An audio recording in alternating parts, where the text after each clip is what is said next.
So, topic one. Do you think a federal $15 minimum wage is an unqualified good for the black community? Should we not care about concerns that say could damage business sustainability? Should we instead focus on the disparate amount of good for workers and nothing else? All right, so yeah, $15 an hour minimum wage. I don't believe we've done this here on this particular space. I'm like, all right, why not? We haven't had a $15 minimum wage fight here for a while, so curious what everyone has to think. We're gonna do it in like a clockwise motion for intros. So we'll start with Top Dolphin and Fanatic. Go ahead, Top Dolphin. Yeah, really quick on the $15 an hour minimum wage. I believe there's like evidence out there that like the $15 an hour minimum wage wouldn't like negatively impact the economy. So getting that passed, I think could be like a really good thing for like Democrats and stuff.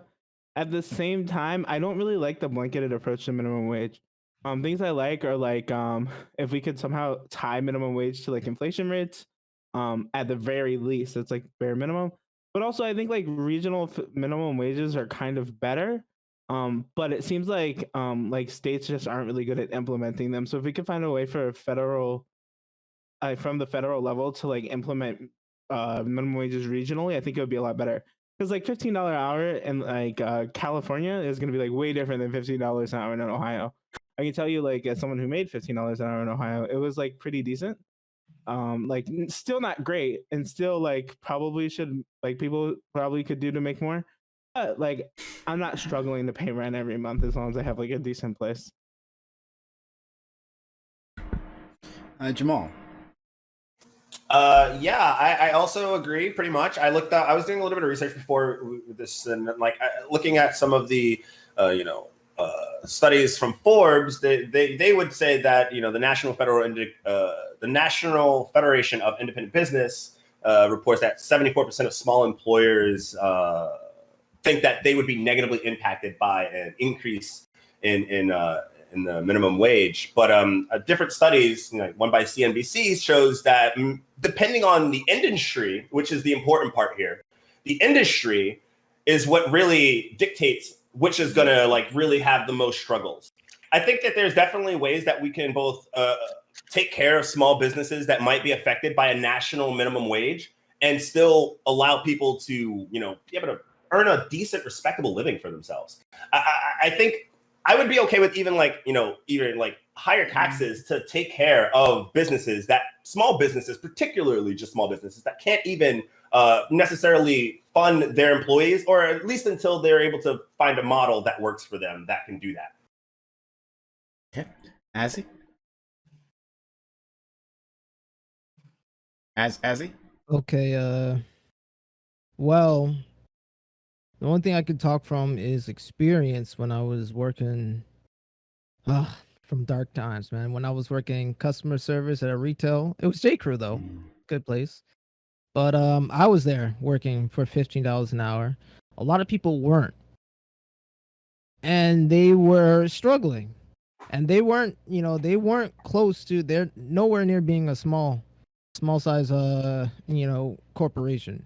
But they just weren't liquid enough to hold up all the costs.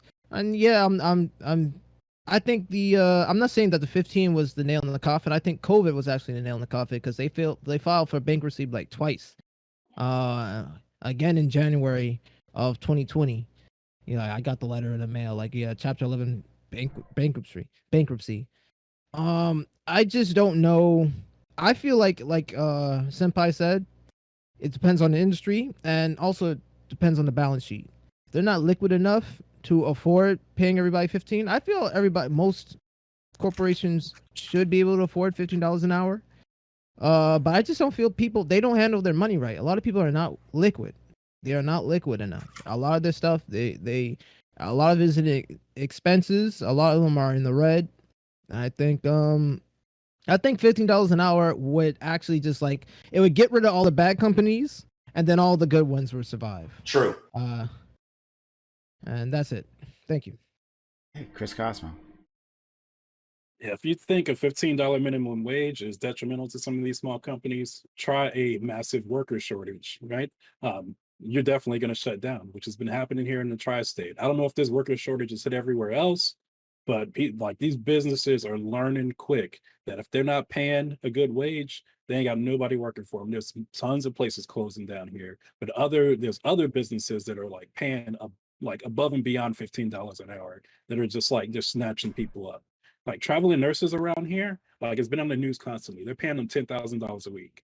Like they're not playing. There's some of these companies they're not playing around, right? A company like I'm applying for, like trying to get a job at, it's like $19 an hour for the same, like almost the same job I'm doing now, right? That's so like these companies are learning, and like there's some snatching like people up quick, and they're learning that a well-paid, happy workforce that's reliable and abundant workforce is good for production, is good for like just like everything, right? And they're eating right now. And these other places, they just refuse to learn. McDonald's here learn. They like we paying $15 an hour. They started doing it here, right? So even if this mandate or this law doesn't go into place where like the minimum wage goes to 15, some of these places like here are going to learn that like the workers are going to like start making that change for them. They're going to start leaving. They're not going to work for you. Like this $9-10 an hour is like $10 an hour is not suitable anymore. Right. So like you just gotta learn. If you can't afford to pay like the $15 an hour minimum wage, you gotta look at how many people you're employing, whether or not your business even needs to be that big. Right. Like Right. if you can't afford to be scaled like you are, you need to scale back. Right. Manage yourself better. Yeah. So yeah, that's all I gotta say about it. Okay. Kyle.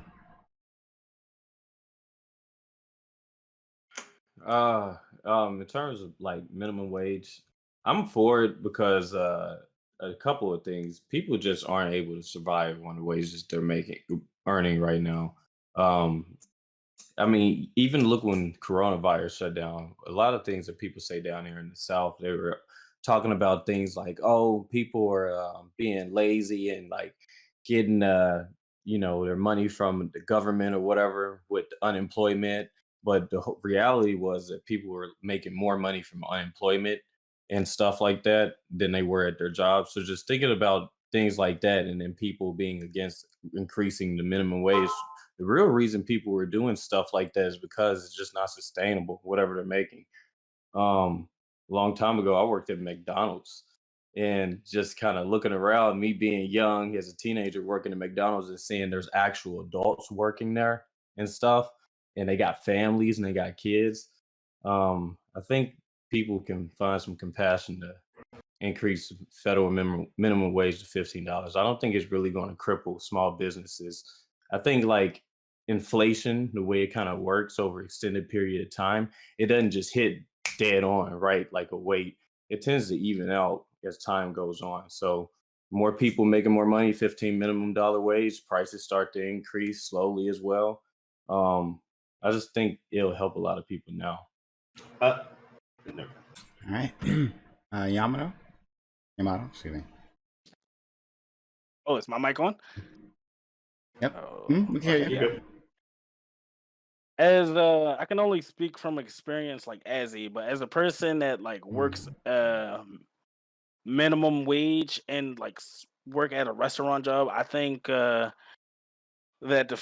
I agree with increasing it to like what $15 an hour, at least so I can have enough money so I can go get groceries, like have a sustainable living situation, especially right here in the city that I live in. We have a lot of low paying jobs like Wendy's that pay like $12 an hour, like McDonald's that pay like $11.50 or something like that. So having people get more money would be able to support them. I think, and when people get more money, they tend to spend more money.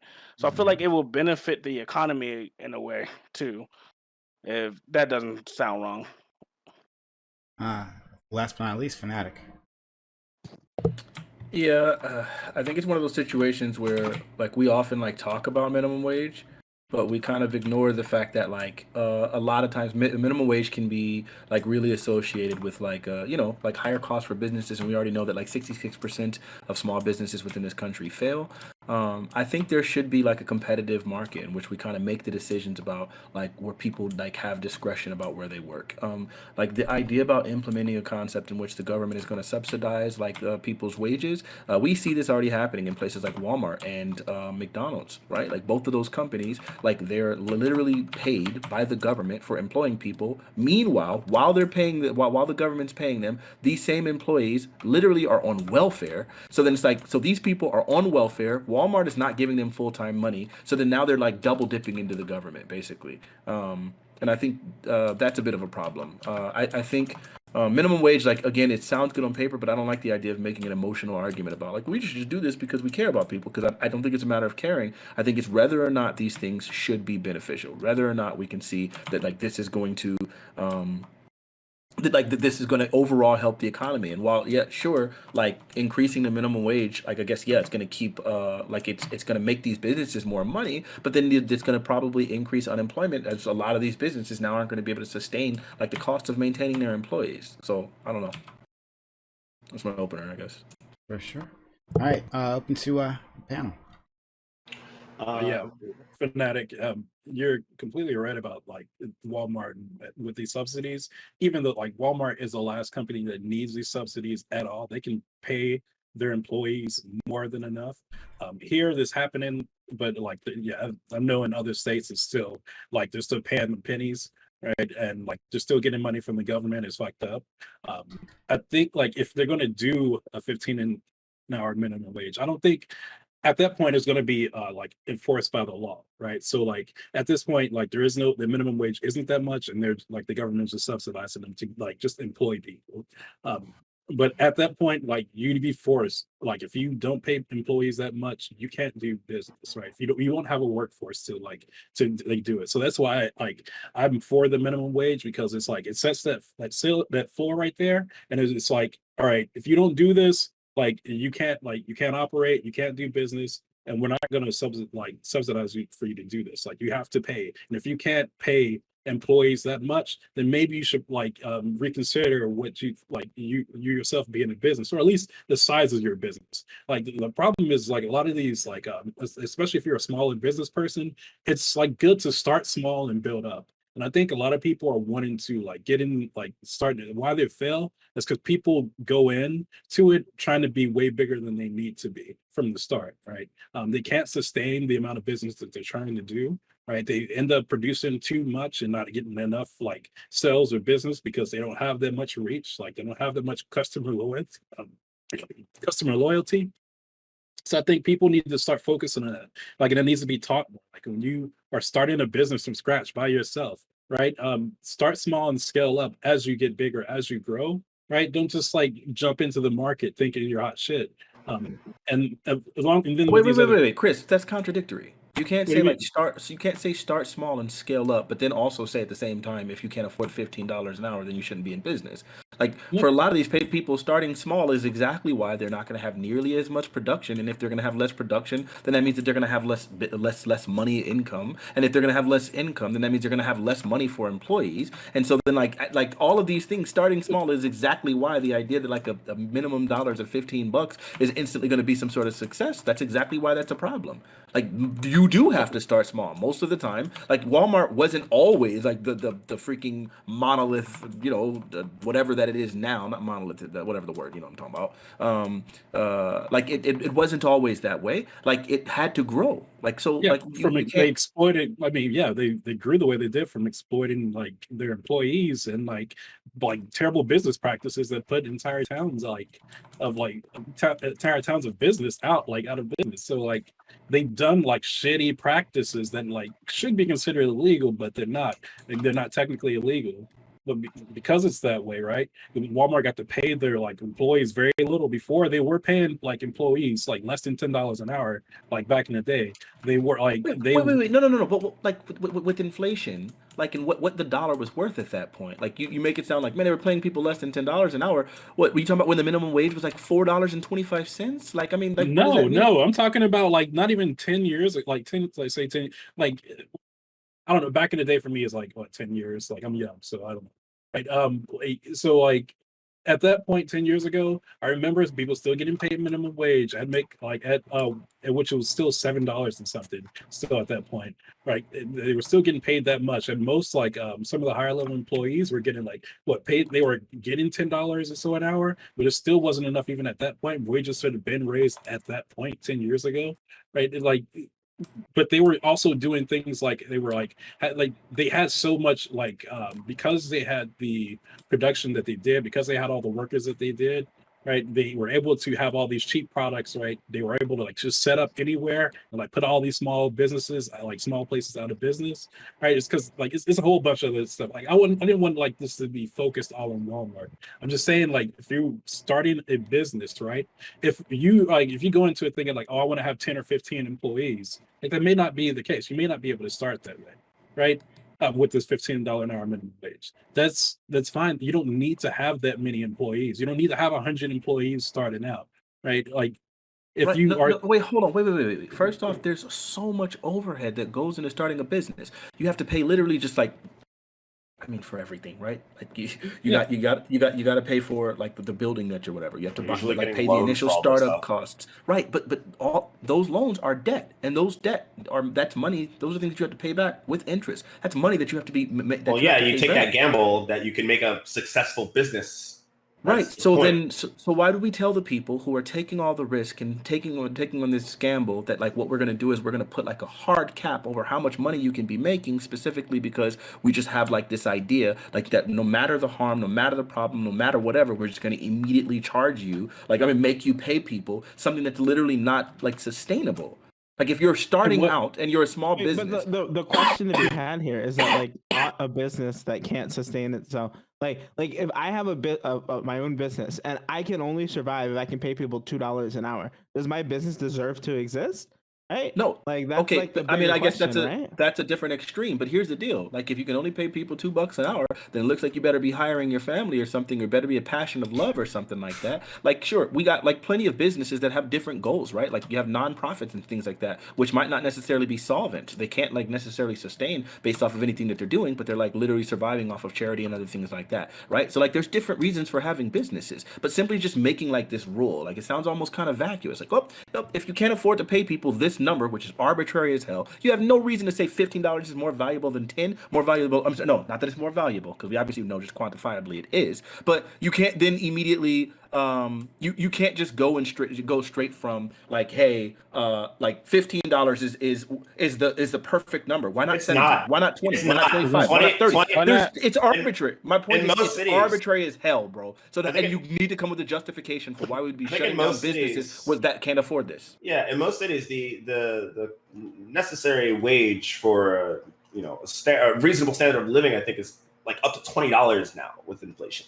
$15 is lagging behind in a sense. It's Like most cities and non-rural When we areas. say most cities, Yes, are we ci- talking about like actually most cities, or are we talking about like No, I'm sorry, top the 10, coastal top 20 cities. Yeah, right? my bad. Top 10 cities. Yeah, the highest. I get what you're saying, but Yeah. like a lot of times people do this thing where they say like most cities, and Right, when they the mean language most is cities, very they mean like the cushy. biggest cities in the United States, Right, literally which are, the like, biggest cities in the kind United of a States. luxury to live in already. but- Not to say that true. people who live there shouldn't like make more money, because Yeah, they definitely Yeah, should. this is the argument But I like had. applying that to like blanket minimum wage policy is kind of like ridiculous. This is the argument I had with a friend. It was like, well, okay, people who live in the city can't afford to live in a city. What do? Well, they move out of the city. Okay, well, what if they can't afford to move? All right, well, shit. I guess then they literally have to either work there and make do with what they have, work 2 jobs in order to make it by, or live in a household that would be able to sustain that. Okay, but people oftentimes will commute to the city, right? So like, why don't they just do that? Well, not everyone can do that. Not everyone has the expenses. Not everyone has a car or whatever that it takes you, whatever is public transportation and all those other things. And then the jobs outside of the city aren't paying that much, but they're living in a pretty much subsection of the city. So it's just as expensive. So it's like, there's not really an answer for what we do with people who are living in an area, who can't afford to live in an area, and are either forced to live in poverty or essentially be homeless or move out or just essentially be forced to relocate somewhere else if they have the luxury of doing that. I know. So it sounds like what you're doing is making a really good, compelling argument for something like universal basic income or something like that. But I don't think that that's a compelling argument for why we should be doing something like making sure that we're going to put an undue burden on new small businesses, such that's going to impact a lot of the things that are going to be some of the things that offset some of the problems of living in a city. Like small businesses, like the little mom and pop shop is like absolutely vital to a freaking neighborhood. But then to tell that little mom and pop shop, like, well, you better pay people X amount of money, might put them out of business. And it's going to have another impact. Now that you're paying more money, some of these people might be able to survive. But what they're going to do to offset that, they're going to start like upping the cost. Has anybody else noticed, by the way, like in almost all these fast food restaurants, they've just completely abandoned the dollar menu? I don't see it anymore. Where's Wendy's dollar menu? It doesn't exist. We can't quit. We can't quit. This is something else. Wait. Let him finish. Then you can respond. Let me finish. Where's McDonald's dollar menu? It doesn't exist. You know why? Because what's happening is when this pandemic happened and you had a bunch of people deciding that they didn't want to work for the price that McDonald's was offering and Wendy's was offering, so then they had to like up their costs. I think that's a good thing. I think people should be able to compete. I think people should be able to make markets competitive. And if you demand more money, then these companies have to pay it. But what's gonna happen is, without question, I don't know why everyone's pushing back on this thing, which is just absolutely true. This isn't even an opinion. The idea is, yes, if you do that, you are going to increase cost of goods to all the surrounding people. Guess what? If you're in a like impoverished area and you're working at the local shop or even the local McDonald's, and now the cost of living is going to go so much higher just for like that food, for those goods, the cost of those goods, excuse me, are going to be so much higher. So yeah, you can demand that, but it's going to have like problems that are going to affect everyone else as well. I think that there's a lot of two like really big things here. Wait, can I just want to reply to Jamal? I think there's a lot of connection and a lot of conflation between what we're talking about. We're talking about how it's going to affect small businesses, I believe, but everyone keeps mentioning McDonald's, Walmart. Well, I don't understand. Why are we talking about the actual small businesses that are being affected by this? And I think that it's shown, it's still studies show that like businesses, small businesses in areas that have had a higher wage, that pay their workers a higher wage, have customers literally that generally offset that balance, and it doesn't necessarily harm their business. I think 39% of small businesses, and up to a certain cap in certain industries, literally have been like taking surveys saying that it would not be that big of a deal for them. They would either redistribute how they do scheduling, or they would make something in their business model change in order to adapt to that, the fact that they literally have to pay people, or they should pay people $15 an hour at the base so that they can live where they are. Wait, but if you're saying 39% of small businesses say that, then that means that I would have to assume that like somewhere close to 61% of them say the exact opposite. This would be a freaking problem. And it's crazy, especially when we already know that 66% of small businesses fail in this country. So like pointing out like 39% say something that this might not be as big of a deal, that's great for them. What about the rest of them? What about the majority? What? How's that an argument in your favor? No, the understanding of the fact that these businesses are going out of business because of the fact that they're paying people, or they would have to pay people more, is the like ideation that they would like to put out there. There's definitely no indication that a higher wage necessarily means that your business is going to suffer. It would absolutely. Will it incur on your costs? Will it incur on your profit? Yeah, it's gonna fuck up your profit 100%. But that doesn't necessarily mean that you're not still profiting. It doesn't kill your business. So, and as long as you have a business that is worth, as long as you have a business that is worth running, it will absolutely run itself. That's fair. But just last one sentence. There's a great number of businesses that are insolvent. Saying that increasing the wage cost of these people is not going to like have any problem is just crazy. Okay, let's go to Top Off and then Chris Cosmo. Yeah. So, oh my God, there's been so much said. One of the big things I want to push back against is the idea that like if you raise the like minimum wage, that like the cost of everything's gonna go up. This is true. Don't get me wrong. Over time, the cost of things go up, but to increase like so, if your cost of wages go up by 100%, the cost of items in the economy don't go up by 100%, because when you're dealing with like I don't know if you've ever done like profit like stuff, or if you worked like as a manager and you had to do like account costs or whatever.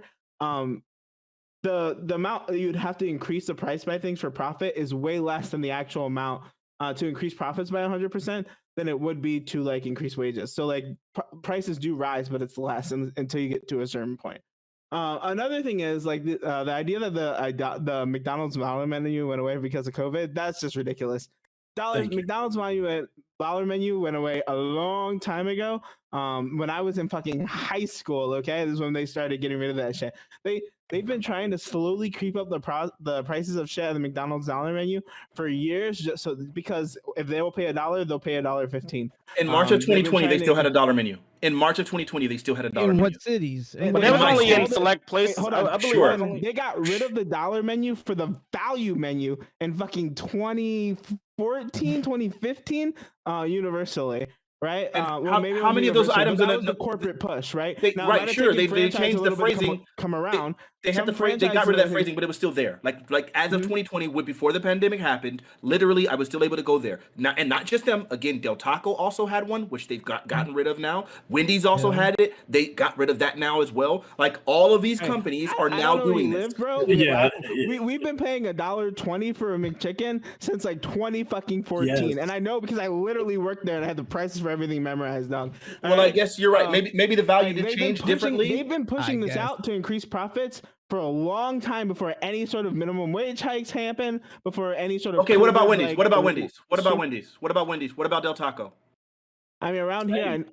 and where I live, I know Wendy's got rid of their dollar menu probably Mhm. about 3 or 4 years ago. No, they did All not. the At shit- 100%, where- they hold still on, had the where value I menu live. in 2020. Hold on. Okay, I'm maybe not that's where speaking you for live. I'm saying, nationally, right? okay, But- well, okay, in 2020, what I've experienced, me living in California, I happen to experience the fact that Wendy's, I primarily eat fast food. I'm a single unmarried man. I just got a lot of money, but I don't know how to freaking cook. So I eat fast food, literally about 2 meals a day minimum, like almost every freaking day. It's shameful. I know. I'm gonna get a wife. But anyway, the point is the idea, like these things, they did have value menus at all of these places. I know. I frequent them on a regular freaking basis. Like Del Taco had a value menu. It's gone now. I was like, dang, I can't even get my they used to have the green and red bean and cheese burritos. It's gone now. Wendy's, they used to have the 4 for $4. Now they got all they got is the 4 for $5 now, right? Like again, McDonald's, they used to be able to have their dollar menu. They at least had the deals on the apple pies. Gone now. The same thing with you could. I know that the McChicken might have been Still whatever. get, The McDouble still existed, and the McDouble was still $1. Gone now. Like, and they keep doing that with all of these businesses, and there's a direct correlation between them getting rid of all of these things with COVID. Okay. I mean, Let's maybe go- in your region, but like usually they test these things in like smaller regions first, right? If you live in California, you might have been the last place to actually see these things happen. And I'm not saying COVID contributed, not at all, because I will tell you where I'm at, prices did rise after COVID. I think things went up about 10 cents when COVID went down around here, but they were already way past $1. We were already paying like $1. It was already like $1.60 for a McDouble. And they upped it to $1.70 when COVID hit, but they didn't massively like. It wasn't like this change has been happening for a long time. The truth is that if you increase wage prices, like the cost of your goods just don't increase at the same rates, and it's just like how cost works because you have your fixed costs that aren't changing.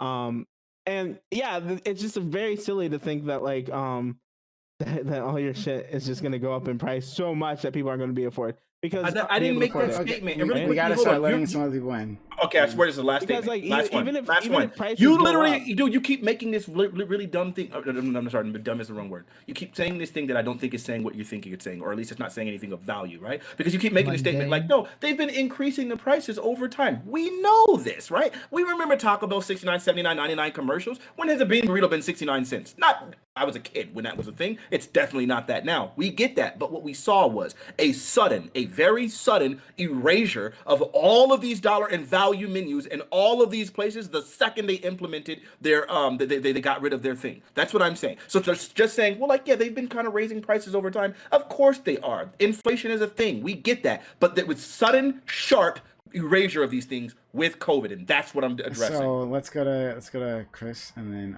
Azzy.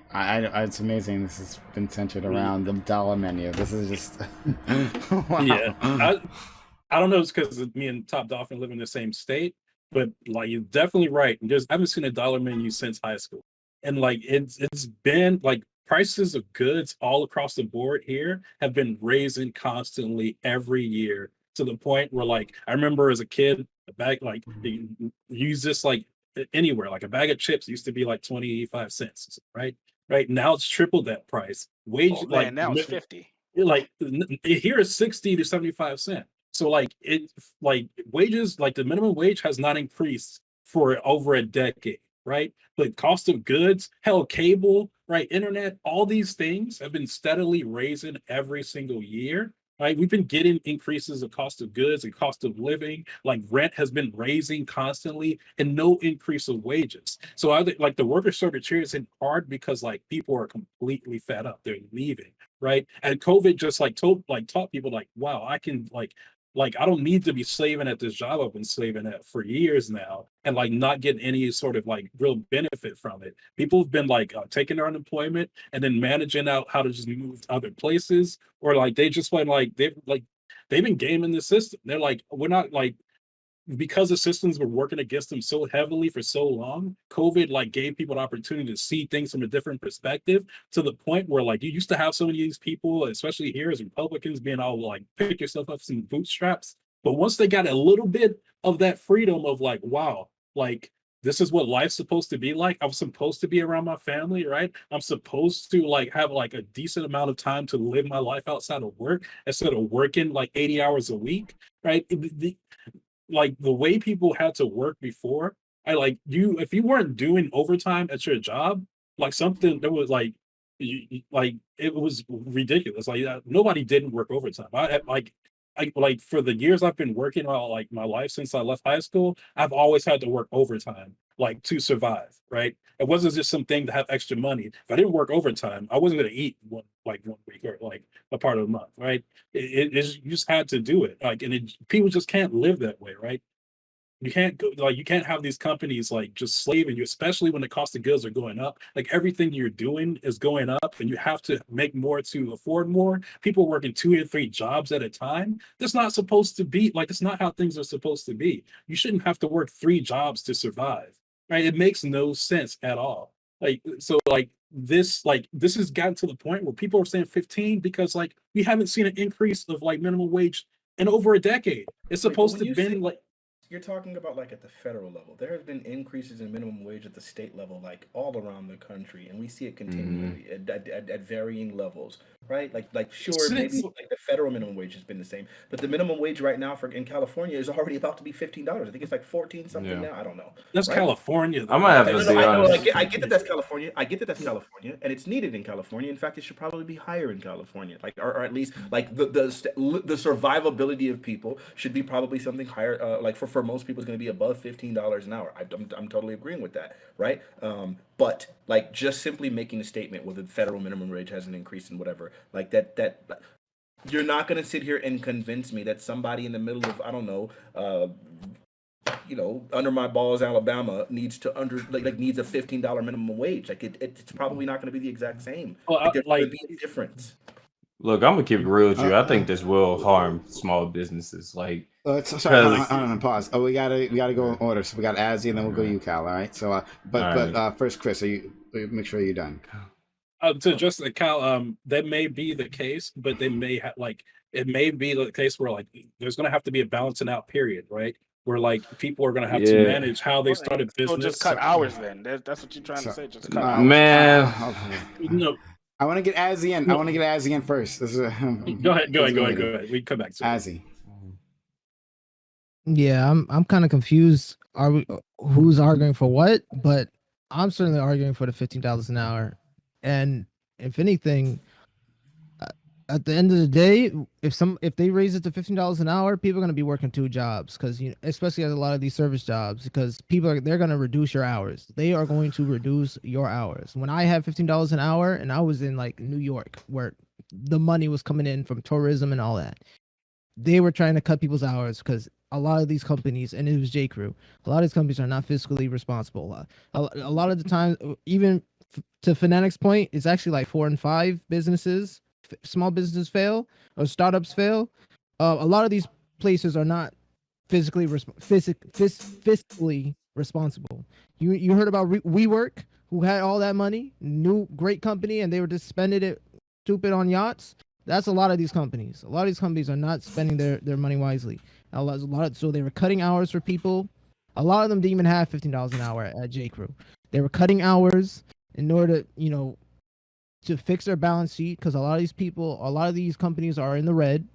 And for the most part, I just feel like it's gonna be more of the same. It's gonna be more of the same. If anything, like $15 an hour, I don't know, 30 to 40. That's only like between $450 to $600 a week. About $2,400 a month. Yeah, you're still, that's still under the poverty line. Still under the poverty line. You're barely making 15,000 a year, if not way under. You know, you a lot of these people who are working retail and me, I had to get a second job with $15 an hour. Like I think it's a good baseline. It should be way higher, at least 17 to 20. But yeah, I really think that I don't know. Fanatic was like saying that McDonald's and he was like advocating for these fast food dollar menus. Number one, Fanatic, get off the FGC diet. All right, you're too old, bro. You're gonna kill yourself, man. It's time to change. So you're in Cali. Get on that South Beach diet. You know. But anywho, like a lot of these larger companies, they have enough money to pay the $15 an hour. It's just they exploit. And they have so many franchises that do a bunch of different things. If anything, the last time we were talking about McDonald's, the black franchisees were suing them for, you know, legitimate reasons. So a lot of these companies have the money to do it. And they have the money to do a lot more. Anybody who can't do the $15 an hour probably weren't going to succeed anyway, because small businesses are starting almost every day. Almost every day. You have to do a proper financial analysis, you know, a proper financial model, you know, projecting into the future how much you're going to make, especially if you're doing service jobs, because a lot of those people can refund your products, which means you will going to be losing money if people are going to be. I know J. Crew was losing money because people were just buying stuff and returning it the next day or returning it a week after just so they could wear it for an event. Like, if anything, like these fast food, they lose money because people get refunds because they say the service was poor, the food was poor. Like, especially through DoorDash and Grubhub and all these newfangled businesses where they now have to pay a little bit to these delivery-based services. Like the business landscape has changed significantly. It's not like, you know, when the dollar menu made sense. The dollar menu probably went away because Grubhub exists, not because of COVID and all that. I'm pretty sure, not because of $15 an hour. I guarantee you, because they have to go through a bunch more services because people are too lazy to get up and go to McDonald's nowadays.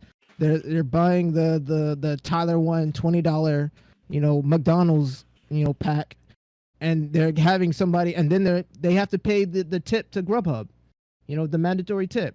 So I really think if you can't pay the $15 an hour, you have to do a whole remodel of you just do a remodel of your business. Start getting these 10-year loans. And in fact, when you have to get a loan, you have to prove to the companies you're getting a loan that you have to show them analysis of how you're going to get all this money.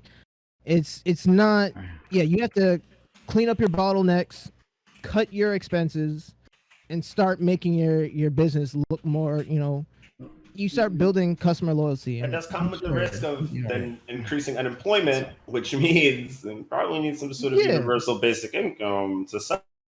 So I mean, unemployment is already it's on track to be like the lowest it's been in like I think like 20 years or something like that. I think it's like I think we're expected to see like 3.8 or 3.6% unemployment. Sorry, we can hear you, by Cal. like We can hear you 2022. counting. Cal, what's going on? We can hear you counting. Go ahead. Yeah, the top dog. Finish your sentence. We gotta. What? Oh yeah, I was saying like unemployment's on its way down. I don't think before the coronavirus, we were at like what we consider like almost harmful levels of unemployment. When unemployment gets too low, it's like a very unhealthy sign for the economy, and it seems like we're kind of headed back there. I think, it's like really complicated. But like certain types of unemployment, like if they're too low, it's like really bad. I disagree with certain that types of unemployment model, are like really good. Yeah. But also, well, Adzi was talking out of his ass from all of that, and I What want to are you fight him on talking almost about? every single thing he said. I think he echoes something that's like really, really good, is that like fuck small businesses. I hate that we fetishize small businesses in the United States so much. I have dropped this take so many times on this channel, and I'll do it again. Fuck small businesses. If you can't afford to keep workers around, get them the fuck out of here. Nobody's gonna pay more for toilet paper because it comes from a small business. And if you can make someone do that, then fine, you can survive. But if you can't like actually pay workers the wages so that they can live, then get the fuck out. No one cares. How is talking business? How is talking business talking on my ass? This is the You said stupidest so many take. bad things, I'm Azzy. sorry, I'm sorry. Top Dolphin. Please, for the love of You're a manager Small at business- McDonald's, there bro. are You're not 31.7 behind the counter million- working the balance sheets. What's going on here? There are work- 31.7 million small businesses in the country, okay? Yeah, I just looked that up, making up nearly all, 99.9% of U.S. businesses. To just say screw small businesses, which is literally just saying screw the entire American economy, because it's 99.9% of businesses in this country, it's just ridiculous. Come on. I can't What do you believe think? you They even might be uttered that. I can't even 99.9% believe of you businesses, uttered that but they statement. employ way less I than can't that in believe you uttered population, that and they make statement. way less than that Yeah, revenue. then So then the one, they're yeah. way less of a mark on the economy than you think wait, they are. wait, but Wait, No, hold on, I wait, can't let me believe just you make even sure we're uttered clear here. You think that 99.9% of the businesses in this country employ less than the corporations? That's what you're saying? I think the number I'm is pretty- closer I'm- around like I'm pretty sure it's 60% pretty close. for small businesses. I think small businesses have like 60% of the country employed, I think, or something like that, something close like that. But small businesses are important. The number, by the way, I just want to point out. Point out quick, and then we got to go to Cal's waiting patiently. Yeah, the number that I point out, the 39%, was from one industry, which is my industry, the food industry. Other industries compared to that at 79% wouldn't affect 80, like high 50s, 60s, just to point that out. But yeah, that's All right, Cal, Chris. Okay, so look, man. Honestly, a $15 jump, that'd be pretty huge, all right? Federal minimum wage right now is like $7.25. Like my state is taking them like 6 years just to hold above that. Now they're at $11. Okay, is there not a way that the government?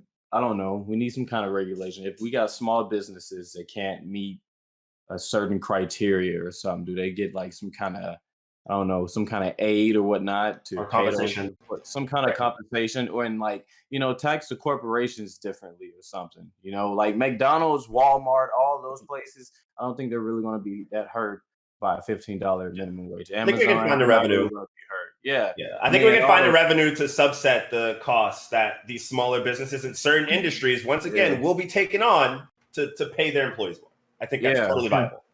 Because Another, you bring up like a really good point, Cal. There's other ways to like give people money as well. A really good example of this was like the what was it that Biden did? Like, was it the child tax credit? Really good way of like giving people money without necessarily having to do it through like wages. I don't know if raising wages is necessarily like the best practice, as long as we make sure that people get the money that they need to survive. And there's probably way better ways we could do it through our tax system, where we can target people who need the money the most, and we can take that money from the larger corporations. And like, if you want to keep small businesses around, that's probably a way we could do it. So wait, what did Cal, would just it be making sure are you done? And then after that, we'll go to yeah. Go ahead. Chris. Okay. Let's go to Chris and then Yamato.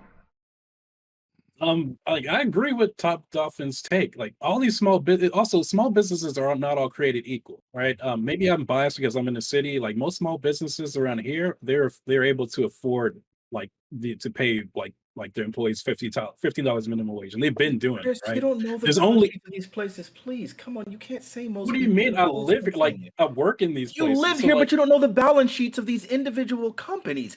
Plenty of people don't even know the balance sheets of their own companies, which is why so many businesses fail. People can't even manage their own money, which is why most Americans don't have $500 in their savings account. You can't make the statement that most people can afford this. No, that's not what I said. No, this is not what I said. I said most of these places had already been paying this amount for when it comes to these small businesses. Like the only ones that have been shut down right now because of the worker shortage, that can't pay their employees that much. Like employees have been migrating over to like jobs that are just paying more, right? And like this is happening right now because of COVID, right? A bunch of businesses have been shutting down. Like these business owners have been complaining. What area is this? What area?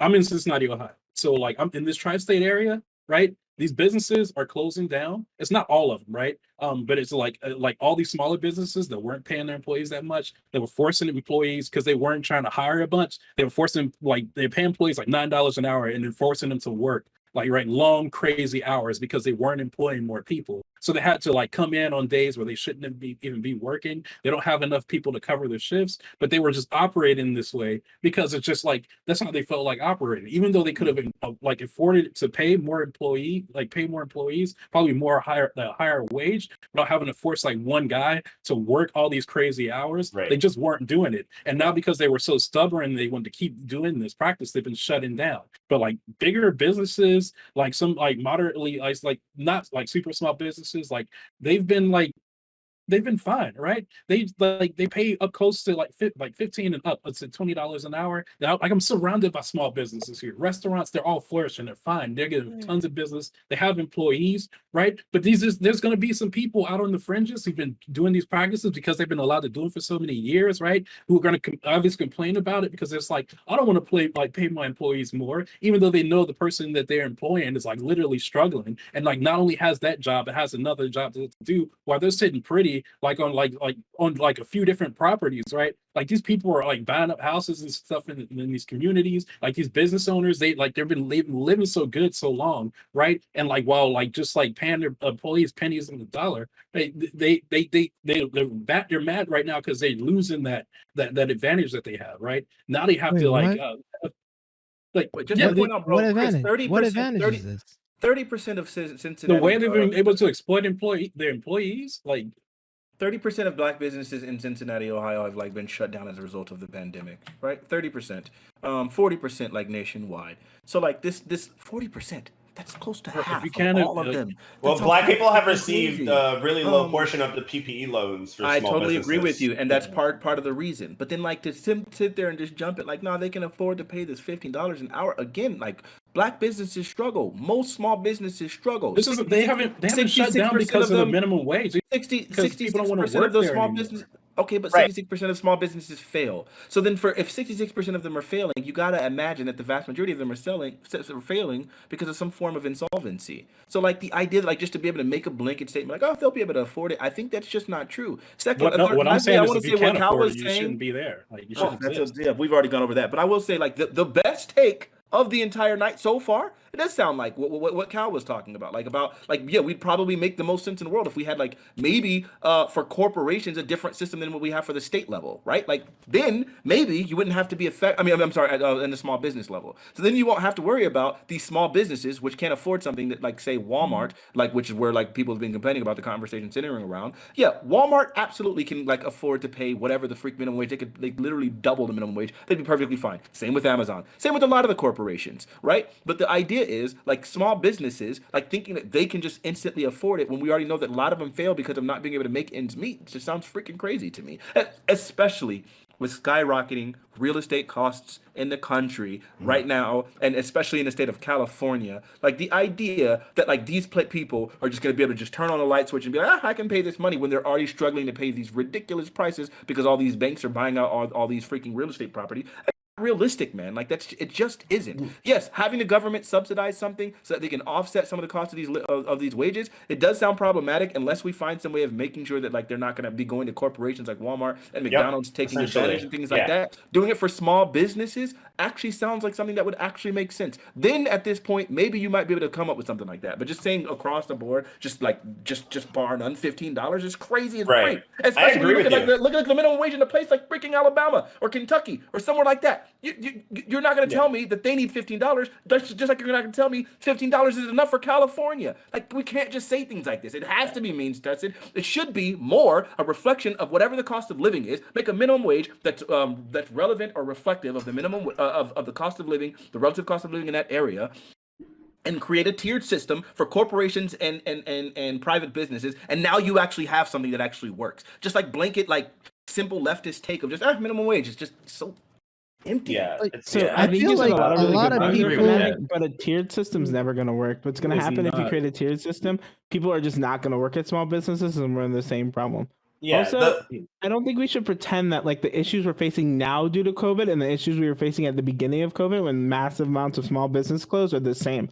our unemployment rate skyrocketed. I think we made it to like 10 or 13% during COVID, and now we're back down to like I think it was 5.2. I was looking at now. The problems we have now and the problems we had then are completely different problems. So why would people not work at small businesses? Right. Well, like people aren't not one. When we say small businesses, a lot of the McDonald's that you're talking about are small businesses because they're franchises. The reason that people aren't working at it's specifically food service and retail, and specifically fast food service and retail, is because there's a lot of, especially with the gig economy, there's a lot of jobs that have opened up due to COVID because we changed lifestyles a lot that have allowed people to migrate to other forms of employment that have less shitty conditions and pay the same amount or more. And so all of these people are struggling to find workers in like these specific, but it's very specific industries. It's fast food and retail. It's not like your bank can't find employees. Like they're fine. So let's go to Yamato and then Jamal. I don't like what was said earlier about fuck small businesses. Like if you can't pay a lot of people, it's the most ignorant thing I've ever heard. It comes off as heartless because some of these mom and pop shops put their everything into making these fucking stores. Right.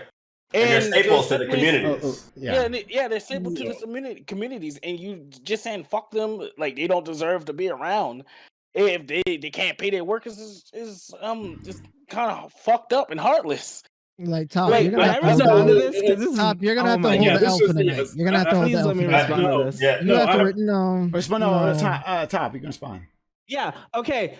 You can say this, but then when you complain about people not paying their workers enough, not giving benefits, not being parts of unions, these are things that small businesses historically and to this day do not participate in. They have some of the worst labor practices of all of companies. We always like to shit on fucking Amazon and fucking Walmart, who have fucking 401ks for some of their employees. Or I know Amazon, I think it's all of their employees, who have health insurance, who have all of these things, who pay like way more. And then your mom and pop shop is paying somebody fucking $4 an hour, and like they're not getting the tips they deserve from the restaurant or whatever. And they're like, people aren't actually able to pay their bills. You're like, but they're a small business. Like, come the fuck on. Like, I agree. Small businesses are great, especially for like, I'm a musician and I like music stuff. Small businesses where everything's at. I'm not like, there's like grand fucking concert halls and like big board music stops suck, right? I love small businesses, but they have to do this. We have to hold them to a higher standard. We can't like pretend like they're gonna fucking like if we just like let them run away and like actually treat people like fucking slaves or some shit like that, then they're gonna start like not stop exploiting workers. No, we have to hold them accountable. And part of that means that if we increase standards and you can't keep your business up, you're gonna fucking close. Let's go to. Wait, but that's exactly my point. That's exactly what I said. But you said my points were trash. See, no, hold this L Top because listen. This doesn't make any sense to me. I literally said the same exact thing about the fact if we raise it to 15, they have to better their practices and reevaluate their balance sheet. And you literally said that made no sense. But now you're actually saying verbatim what I said. No, because what I'm saying is that we should waste, but I'm not saying we necessarily $15 raise. But what I'm saying is people need more money in their pockets because they're not making enough. Right now, I've talked about other ways you can do it, not through wages. COVID was never enough anyway. I was making $15 an hour, and I was getting 30 to 40 hours a week, and I was still not making enough. I was making like 12. And I think that's wrong. And I don't think that we should say that the small business can pay them $7 an hour, and that we shouldn't get more money in the pockets of people just because the small business who like fucking Annie and Sue from down the street own are fucking like put their hearts and work into it. Fuck Annie and Sue. If their fucking business is fucking operating on paying people out $7 an hour and they can't find a way to pay them, let's say it was $10 an hour and they couldn't find a way to pay them, they need to go out of business or they need to fucking fix their business model. Hold on. So now I need to advocate for some of these small businesses because a lot of you workers are trash. I'll be honest. Working with some of you guys it's disgusting, bro. Honestly, you guys like you're talking about they put effort in if they don't get paid enough. Fuck you. What the fuck? Listen, I was making trash and they're paying me the minimum and you want me to give you my all? Get out of here. No, woe is me. I was making trash amount of money. They were literally sometimes I would walk away with 3 hours for the week. and I was still working my butt for those 3 hours and doing the best I could. In fact, I worked so hard. Somebody posted on Twitter, "This employee is so amazing," and somebody like the top brass at J Crew says, "Hey, shout out to Gabriel this week, give him a raise." Of course they didn't, but literally some of you workers are trash, and a lot of you work for the competitors. I agree with you. I've worked with these people. Listen, not anymore. I work for a fucking company that's on publicly traded. I don't have to deal with this shit I anymore. just don't understand this backwards. When I was making fucking $7 an hour, I busted my fucking ass. But yeah, but the fucking moms and fucking dads who are working 4 fucking jobs to fucking pay their kids, no shit, they can't work because they're tired as fuck. They don't have any free time. Their life fucking sucks. And if we keep paying them like shit, they're never gonna work harder, dog. So you think the mom and pop amazing. You think the mom and pop owners aren't tired as well? The ones who really don't know what they're doing. They're working 3 fucking jobs to sustain their fucking family. You guys don't listen. We gotta let some other people. We gotta let some other people in. I think I skipped. These guys talk forever. Oh, who else is here? Hold on. Everybody said they piece. Oh, hold on. I think I said Chris. I thought you had said your thing before. No, you skipped me. No. Chris, did I skip you before in the list? Yeah. No. I was just waiting to get. Okay. All right. Then I will go Jamal first. Then. Right. To address the fact of people aren't working and businesses are going out of small businesses are pretty much dying out. A lot of that is because people don't want to work there. Higher wages have been linked multiple times to lower turnover rate. People come to a job, they realize that they are not going to make enough money here, and they can literally go work somewhere else that's local, that's somewhere else that's going to pay them more, and they do. And that also makes the stress on the current employees that work there more, because now they have to do multiple different stations because they're short on staff, because other people aren't being. So now the workers that are there, that are left, are being stressed extra hard and still not being compensated for their work and doing multiple things. And a little bit of this is coming from an anecdotal standpoint, because I'm seeing it in my own job, which is why I explained earlier. I'm working on getting $15 an hour for my workplace. And sort of organizing a labor union essentially in my fucking job. And there is a lot of indication that these people have not suffered during the pandemic at all. They're in the process of opening a new store. They're getting ready to expand onto their 4th, using that as a warehouse space. I mean, it seems like they did pretty okay during the pandemic. The PPE loans obviously hit them just right. Right, and they're. Do you know their business? Do you know exactly? Have you looked? Have you? You don't realize how much it cost to get a new building was probably a ton of bank loans that they had to take out. Why are you doing that? Why are you doing that? I don't They're think all doing mom that and pop to- shops. Why are you doing that? Why right do now? you think? Why do you think a multi-real estate person gets a new This is the multi-real time estate to do property to increase profit, to pay off the debt of the older? You get a new building so they can increase revenue, gross profit overall. So they maybe at one point they could probably afford to pay you the 15 and have the good balance sheet. Yeah.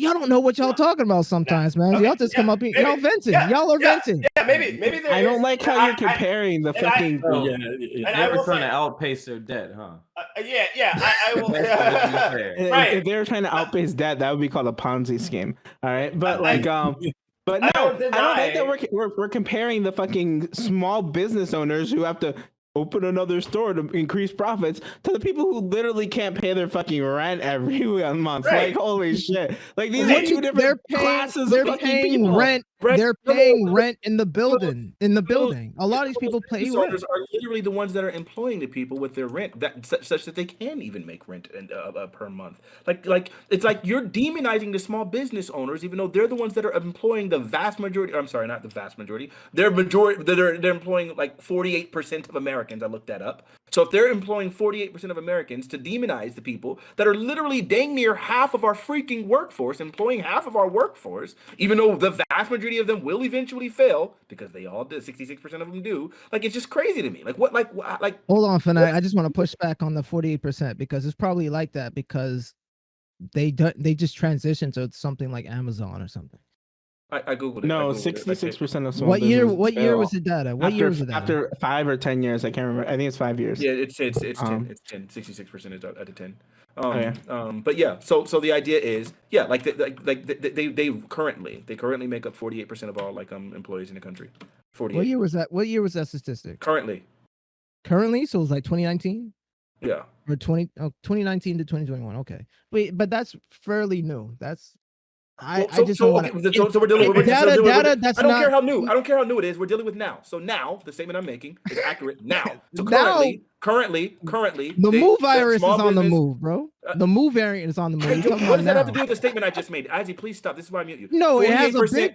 Oh my COVID God, has I'm a gonna mute you. big. I'm just not gonna ignore you. I'm gonna ignore you. I'm gonna ignore you. It's fine. 48. So my point that I was making is 48%. Then of it ain't all gonna be an employees. echo chamber, bro. 40. Right, got you. Echo chamber. 48% of all small businesses. I mean, the small businesses employ 48% of the country's workforce right now. 48%. That's a really, really significant number. So to demonize these people, like, oh man, they're just being greedy, or oh, they don't need to do this right now, or when we don't know their worksheets, we don't know their balance sheets, we don't know what their like debt to income ratio is, we don't know any of these things. Like it's Then I would argue that there needs to be more transparency in that. Absolutely, 100%. A lot of well, at least when it comes to corporations or any a lot of when it comes to like corporations or 100%, and that should be a part of. If you're going to open a business, you have to have transparency with your records and how much money you're making to make sure that so that your workers can make sure that they're being paid fair. The government, they have that when it comes to the government, but like when it comes to any publicly traded company, they all have their 10Ks, right?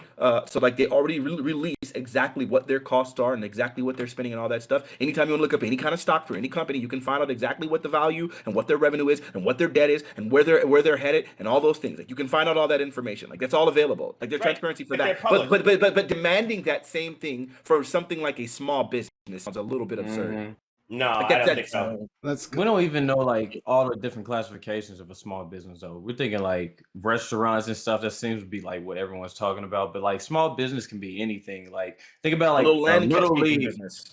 yeah, like that, or like a little league baseball field or something where people take their kids to go learn t-ball or something like that. That can classify as a little business, a small business. And to raise like minimum wage for that to $15 an hour, I don't see how it's going to be sustainable for everything. That's why like a tiered system, whatever I guess the government can do for some of these small businesses, whatever they categorize them as, they give them some kind of aid or something like that, help them offset the cost of having to pay everyone $15 an hour so we can keep our little community fund stuff.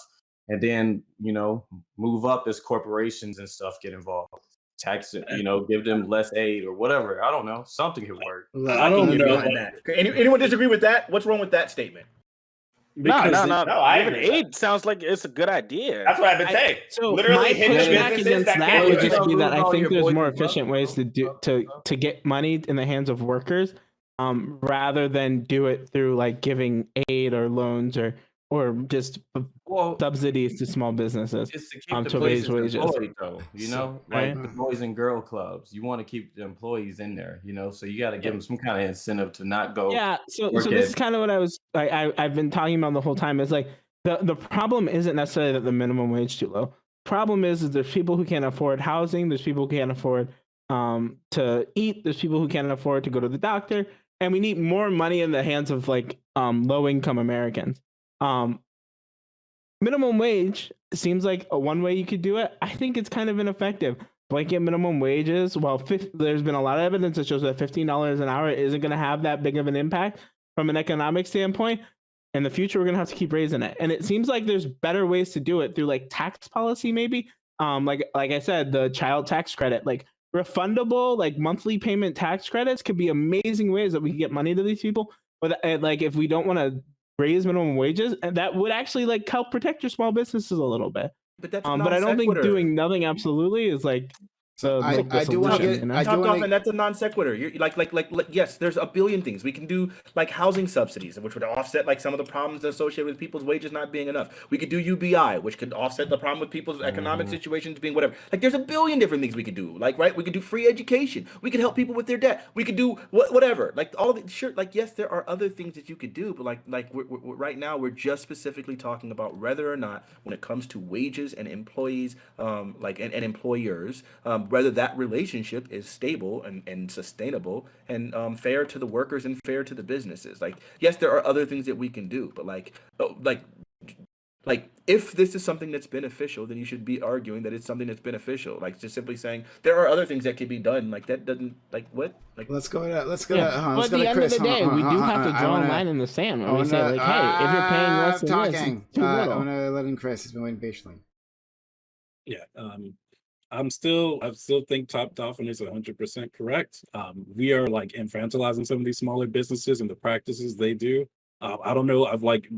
Look, if a lot of these mom and pop places, like they already own like property, they're already landlords, right? They like some of these people only employ one person to begin with. At that, they're making like money, like they're not like millionaires or whatever like that, right? They're still making money, they're still able to survive. This isn't like gonna like, yeah, this is gonna kill some of these like businesses that like are doing these practices, but it's not like the workers, there's an abundance, especially service industry. The service industry is booming, right? If you need a job, you need employment, right? I'm telling you, go to the service industry. There is good pay, right? Know what you're looking for. Don't settle for anything less. Like these companies out here, they're paying this money, right? DoorDash, like fuck Uber, but like DoorDash, right? You can make a living, right? Just like delivering orders and not having to fuck with any of these companies, right? Like people are just doing DoorDash on the side. Like the reason why these companies here are losing like employees is because their employees are finding other work that is better, like that they can work where they feel like working, and like they'll have the income for the month they need, right? And not have to worry about it. They know that like I can stop doing this when I feel like it and then go right back to it whenever I need to. Chris, right? it's beautiful. Yeah, the service industry is booming. How much are they paying right now? Looks like they have an annual salary. They have an annual average salary of $27,602. That equates to about roughly $13 an hour. Yes, it's booming because they're not. Okay, like, it depends on where you are, right? Because here it's more than that. Like here it's over $15 an hour for all these places, right? Even Uber, like yes, Uber pays $15 an hour. Yes, here they do, right? This is like going crazy right now. Like it's getting expensive for Uber right now, but DoorDash, Lyft right now, everybody's fucking working for Lyft. Everybody's working for DoorDash here, right? And they're leaving these companies, but this isn't like their only sole income. Some people are just like on the side, like they're working 2 of these service industry jobs, and they're doing it whenever they feel like it. They're able to make their rent on time, right? And it depends on the company. The company. What I'm saying is like, this may not be Wait, stop. Uber's national salary. Nope. Uber's national salary. I'm sorry. Ohio salary is 21,000. Nope, not national. Sorry, I spoke wrong. Ohio salary is 21,836, which is 56% below the national average. What are you talking about? I'm here in the city, so like I don't I don't care about you and your anecdotes. I'm talking about the actual data. Find me anything that says something. Because Cincinnati might have a different law because it's a city. Like cities sometimes can have. Like I'm in the city. Also, by the way, that number you gave is above the Ohio minimum wage. By the way. Yeah.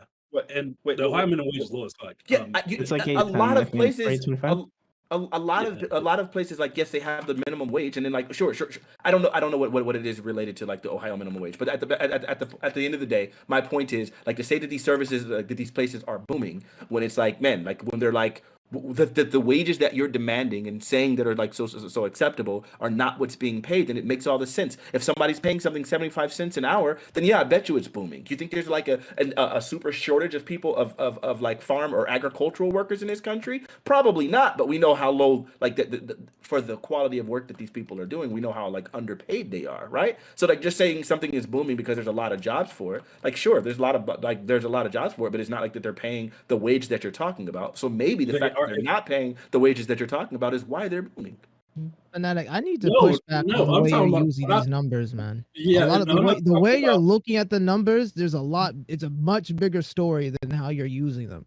This is why I said, like, when you're using numbers from 2019 to 2021, you have to understand that shutdowns, personal safety, people moving for benefits, like those come into play.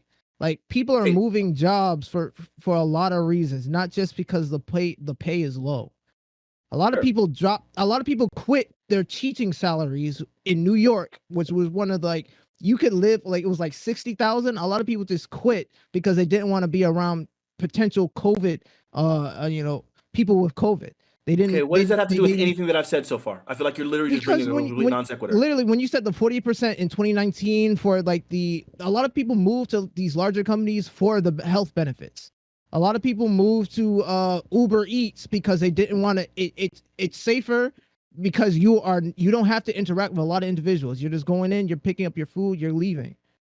Like, there's a lot of reasons why people are moving, but I don't understand. I wasn't even talking about the rate of people moving or anything like that. All I was talking about was that currently, I was just making a statement about what the current status is, and then saying that therefore to like say something that like, I don't know, like something degrading about what is like literally half of our workforce sounds like a little ridiculous to me. That's all I was saying. What are you talking about here?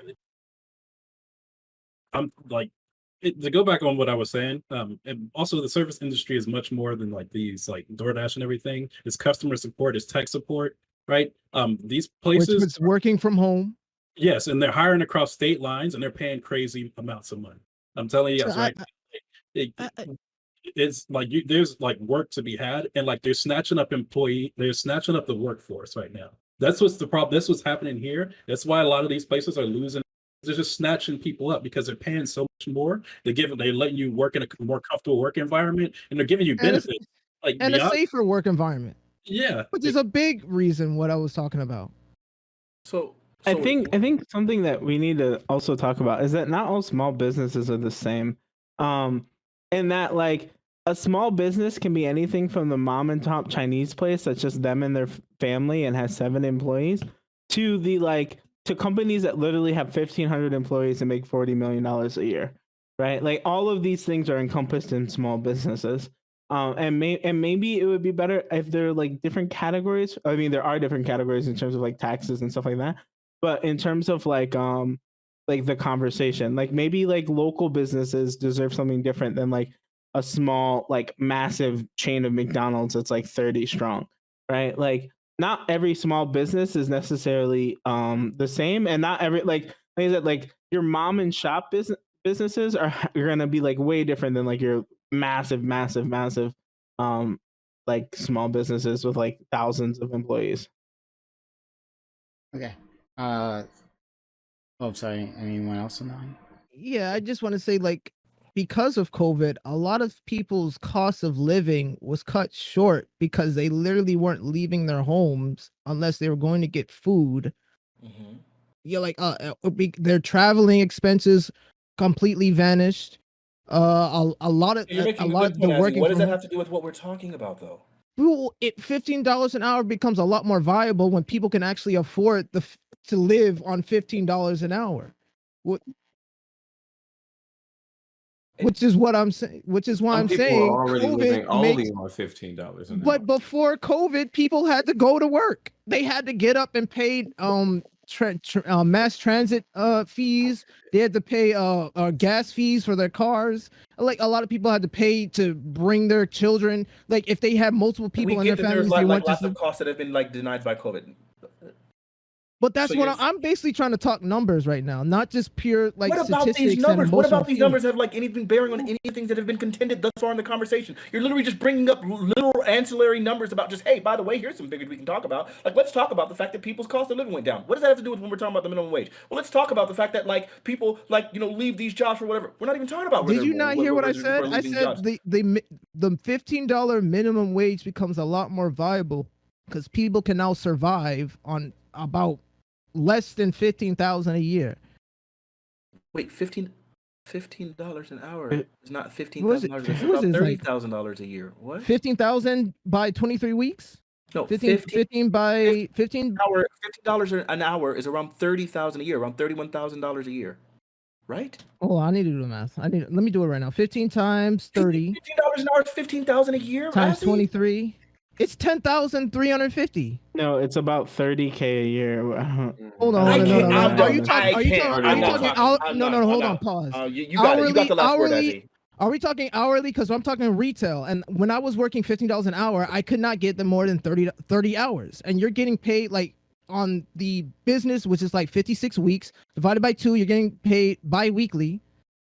So first off, it's 52 weeks, not 56. No, it's 53. It's 53. It's 53. Business go off the 53 weeks. Because you just said 56. You want to change that number again, Azzy? I said 56. I meant 53. So it was a misspeak. All right. I don't think that necessarily matters because the people who are like whose cost of living went down, and made money during COVID were usually upper working class and middle class Americans with jobs that could be done working from home. The people we're talking about, who are probably Did you not hear benefiting from Chris talk minimum about wages. service jobs? Huh? They popped up now, though. Like they're Well, yeah. all these jobs are closing down at the beginning of COVID, right? Where these companies who could send employees home, they were able to do that. And like other places that like you were like, if you're working in a restaurant, if you're working retail, right? A lot of those people had to like let people go. Like a lot of those jobs had to let people go, and you couldn't work from home. Now, like these we already agreed. We already agreed across the board that for those type of jobs, it would be harder on the business and the individual. Listen, if you don't know, if you can't tell me how many weeks there are in a year, and you think $15 is $15,000 a year, it's a reason why you make minimum wage, bro. Like, there's a reason why you're the perfect candidate for that kind of labor. How do you get Fanatic, 50? you eat McDonald's twice a day. Your brain is small. Don't talk to me, bro. Don't talk to me, bro. Right now, you need to relax. It's terrible. Hold You're on, right. I bro. need a wife. Hold on. I totally You're agree, but going you off don't know how to do math. We're talking about $15 an hour, and you can't do math. You can't be in this conversation. Let the adults talk, please. What are you talking about? What's 53 divided by 2, Fanatic? What's 53 divided by 2? 20. Let me see. 21.5. No, dummy. It's 26. 26 and a half. I'm sorry, No, 26.5. don't come after me about math. No, bro, you could have easily just pulled up your Microsoft Word calculator and did it instead of just opening your mouth. Okay, no, we're going to do the math really quick. We're going to do the math. Oh, yeah, we're busting now, boy. You talk so fast off that McDonald's diet, and you just got words for everybody else. Slow your roll, Fanatic. I got you. Good, you're right. So now that you got your calculator out, I want you to calculate. What do you think I was basing it off in the first Now that place? you got your calculator out, I'm going to walk you through the math that you couldn't do it. 15 times 30. I'm going to walk you through this so you can do it earlier funny. with an actual calculator on your. Go ahead. $15 an hour. Do this equation for me. $15 an Times hour. 30. $15 an hour. Times 30. $15 an hour. Most people $15 an don't hour. get 40. $15 an hour. Come on. $15 an hour times 40 hours a week equals $600 equals $600 a week. And if you times that times 52, because that's how many weeks there are in a year, then that ends up being, what is that? No, dummy, you're not paid 52 weeks. 52, You're what is Not that? factoring in for tax, You're by the not way. paid Wait, every week. No. We're talking about What we're talking about is base salary. So yes, someone's base salary is going to be, what is that, $31,200 a freaking year? Yeah, that's the actual math, I'm pretty sure. So if someone's making I should get a calculator, right? But you said $15 an hour was $15,000 a year. You're absolutely asinine. No, bro, if you actually listen, Fanatic, if you just listen for a second, stop talking for a minute, right? I'll do the math. 15, and I was working 30, and I was paid bi-weekly, okay? I was paid bi-weekly. What's 50? But if you're paid weekly or change anything. We're just talking about the total amount. If you work for 40 hours a week, like a full-time salary, $15 an hour pays exactly how much? And the answer is $30,000 minimum. I think it's closer to $31,200. I think. Can you just pull the calculator and stop saying I think, and just give me the share, please? 600 times, so 50, what is it, 52? Okay, so we can put this to rest. Yeah, okay, it is. So an hour it's 31,200 exactly. $200 a year. Did you get the math? 40 hours a week, did you do the math? It's 23,000 if you get 30 hours a week, and it's about 15,000 if you're working 20 hours a week, which would be severely part-time. Which is the average person. Everybody's not working 40 hours a week, man. You think the average person is employed to work 20 hours a week? This is why I'm muting you. This is why I mute you. You think the average person is making 15? I mean, is only working 20 hours per week? No, they're working between 30 and 40. 40 is the max. But okay, if they're working between 30 and 40, so then you just do what's 30% of 31,000. What is that? 60. Like, are you done? Are you done? 23.6. There you go. What Which is still not a good salary, but let me finish. Since you want to be, let me finish. Just talking. I can't do it, bro. I can't. You get the last word. Fanatic it's all yours. The sound of his own voice. Fanatic, you get the last word. I'm done talking to Azzy. I am fully convinced Fanatic loves the sound of his own voice. Okay, and I hate the sound of yours. If someone's working 20 or 30 hours a week, right? They could probably afford to like these are the people that probably could get another job. What This is why we're you need to- specifically talking about are people who are working 40 hours a week or have to do 40 hours at one job and 20 hours at another job and still can't pay rent. We're not worried about the high school student who's working like 20 hours a week and making $15K a year because they're Were you not they're not listening? the I problem, literally right? said I was working between. Sometimes I would get like because there were so many employees. Sometimes I would only get 3 hours. This is how I know people don't listen. Top, I don't want to hear anything from Top because you said all my points and then disagreed with me. I don't want to hear anything from you. Like, oh my, okay. Fanatic just talks to himself. Okay. Literally, I said I was getting this paid is by. the Azzy Let- shit. No, Yeah, bro, I'm done. gee whiz, bro. This is how I know you don't Azzy. listen because you guys don't let anybody finish. Azzy, we got it. We got it. No, bro. No, Dude, listen. What's we just had your back and no, forth. bro. No, We because just move Fanatic on. gets it. Let's Fanatic move gets to on blow his to top. our Fanatic next gets to topic. blow his top, and now nobody gets to. Nah, this is stupid. All right, Bro. we This gotta is move really on. dumb. We gotta move on to our next one. This is dumb, bro. This Because- is really dumb. Okay, great. If I'm getting Azzy- paid bi-weekly and I'm making $450, All right, but- first but off, you ca- Azzy, being paid bi-weekly has nothing to do with how much you make a year. Whether you get paid weekly, bi-weekly, monthly. fucking every 15 days, Yeah. like you can get paid once a I year. hope you It's not guys going don't to have change the businesses. amount. I hope you guys don't have businesses. bro. Okay, all right. We're just gonna have to leave I that really all. hope you You have don't have a businesses. business, Azzy, bro. we'll hold this all. All right, we're gonna hold this all. But I don't know. Like, what's the I don't know average? how you the do average it. I person don't know that- how I don't even you- know. I don't know. I don't know how. Oh man. I don't know how you get to the situations. I'm sorry, I shouldn't be laughing. My shit was funny. I'm sorry. Okay, I apologize. No, that's moderator face back on. I'm sorry. That's okay. Moving on. Moving on. All right. All right, no, I got it. So, topic 2, the George Floyd Justice and Policing Act is dead in the Senate. Before I do that, hey, if you guys are enjoying all of this, hit that follow button right now. Hit that follow button. Make sure notifications are on so you know I'm going live. I do 6 nights a week. Don't want you to miss out. So you've been sitting here enjoying this content. Hit that follow button. I want you to see more of this. Also, !social in chat to follow us and social media. Follow us on Twitter for channel updates. Jump into our Discord. We'll have all our conversations happen on Discord. So come in, be a part of the community. It's a huge community. I think you'll enjoy it. And then last but not least, go to YouTube, subscribe, like, and comment. That's where the VODs are. So if you're looking for the VOD of this, missed anything, want to see it, go to our YouTube. That's where you'll find that. So help us out there. Okay, back to the second topic. All right. The George Floyd Justice and Policing Act is dead in Senate. This dooms its prospects of becoming law during this congressional session. Democrats could not secure enough Republican votes to beat a filibuster. But who do you blame for this? The Republicans who almost never support black civil rights advancements, or Democrats who continuously fail to secure those rights?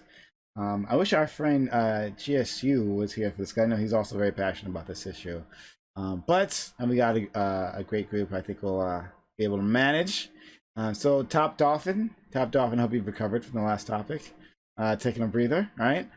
So I'm doing okay, Prime. Go ahead. Yeah, I think it's disappointing, but at the end of the day, like, this is like federal police and like has a little bit in there for state police and local police. But at the end of the day, police reform has to come at like the fucking state or local level. Like this would have been cool, but I don't think it would have been that impactful, honestly. And I guess we could say that like we could try to point fingers at like whose fault it is or should the filibuster exist and stuff like that. But at the end of the day, if we want like real police reform, we have to like start from the bottom up. You gotta vote in local elections and elect like people who are gonna like work on this shit. You need to advocate to your local politicians. Because federal, like the whole idea of targeting like federal police policy from the federal level is just silly. Jamal. Do I think we should blame Republicans or Democrats for this? On one hand, I do think Republicans definitely, or conservatives in general, I think if they look deeper into the general messaging, or just deeper into the message that people have been putting out during this pandemic, and not just the shitty taglines of defund the police or abolish the police.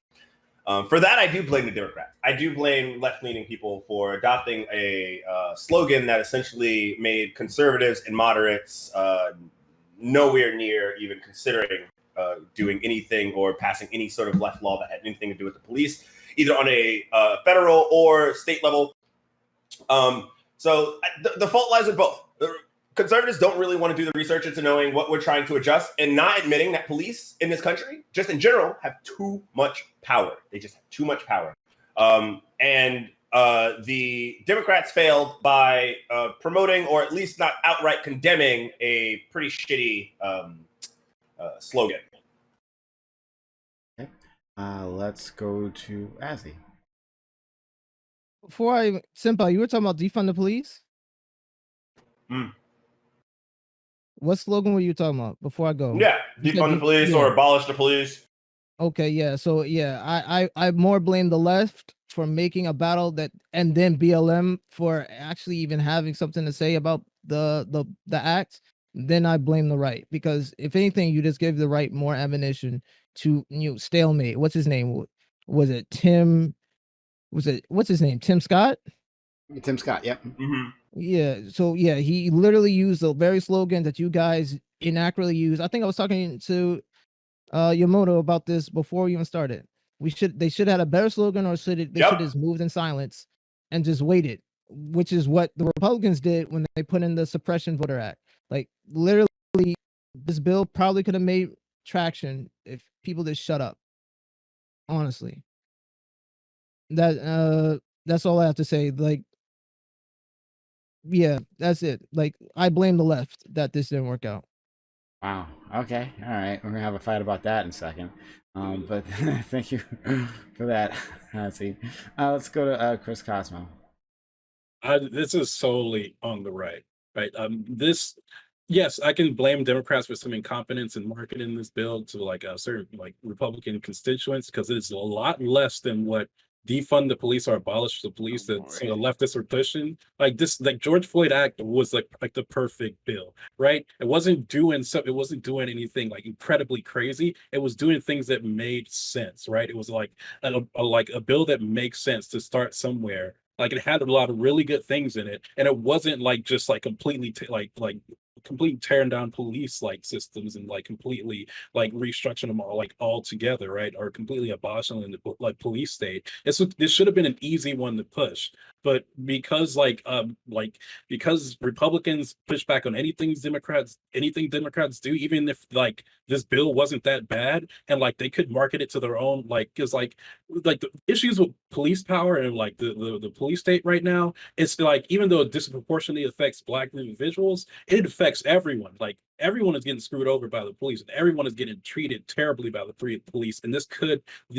bill could have helped everyone in a way, more so Black people, because of the things it had in it. And like, this should have been something like easy to pick up. It could have calmed it could have calmed a lot of senses like down, a lot of people's anger down, if we would have like went for this on all sides. Like, white people are gonna say like, oh, we are like, at least like, not to say all white people, but like at least Republicans and right saying like, all right, this is something we can do, and you're not like tearing down everything. This isn't defund the police. This isn't all that. These like things make sense. We should have been already doing these things anyway, right? This makes sense. We can do this, and if it helps quell the things that are happening down, we should go ahead and do this. But because Republicans are not in power, and they want to push back on everything, they want to make chaos, they want to make this this whole regime of the Democratic Party right now look bad. This is why they did this. There's no reason this should have been thrown down. And like the Democrats, they like, if you're talking about like Democrats like in Congress right now, they've been pushing back on like the idea of like defund the police and things like that. They weren't adopting that language. They've like been in the media pushing back against it. Like Biden has been pushing back against it. So I don't think they were adopting that. It's just the Republicans making it seem like they were. Okay. Cal? Man, I'm gonna keep it real with you. I did not believe this was going to pass at all. I didn't think the Republicans were going to vote on this.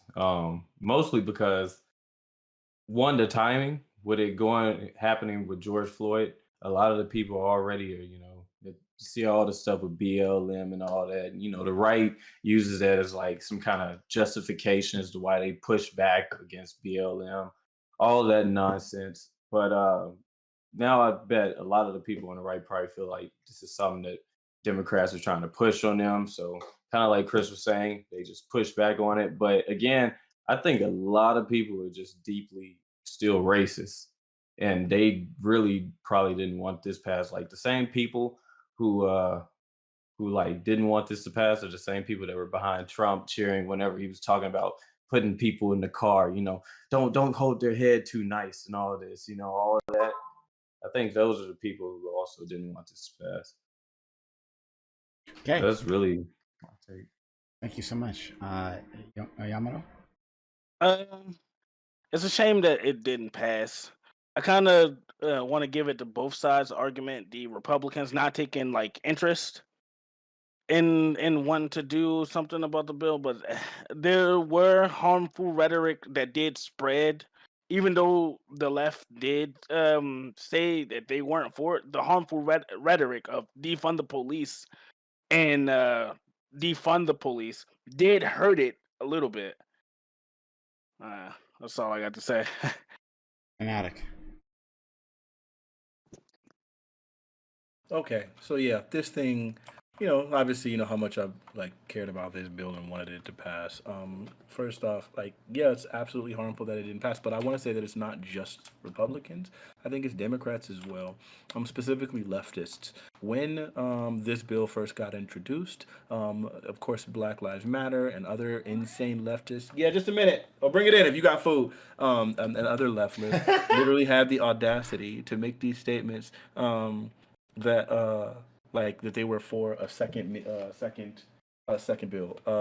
They said specifically that they had a competing bill that they liked. I want to push back against the idea that this is a thing only dealing with federal whatever. One of the provisions within the bill was specifically the inclusion of arming the Department of Justice was doing in independent investigations. I think that was really important. A lot of the body cam footage and things like that were not just for federal policing. The way that they got around it, because obviously policing is something that's a state level thing, they made rules where it was okay, well, your funding will be directly tied to whether or not you whether or not you do, whether or not you comply. So it's okay, look, we can't force you to do this because legally that's outside of our jurisdiction. But what we can say is if you're not going to do this, then we're just not going to give you funding. And then at that point, then that forces these places to end up following those things. We saw the same kind of thing happening when Obama was hey, guess what? Schools, if you don't allow children to use the bathrooms with which they identify, then you can't then you can't get federal funding, which of course means that a lot of these schools literally couldn't continue to function.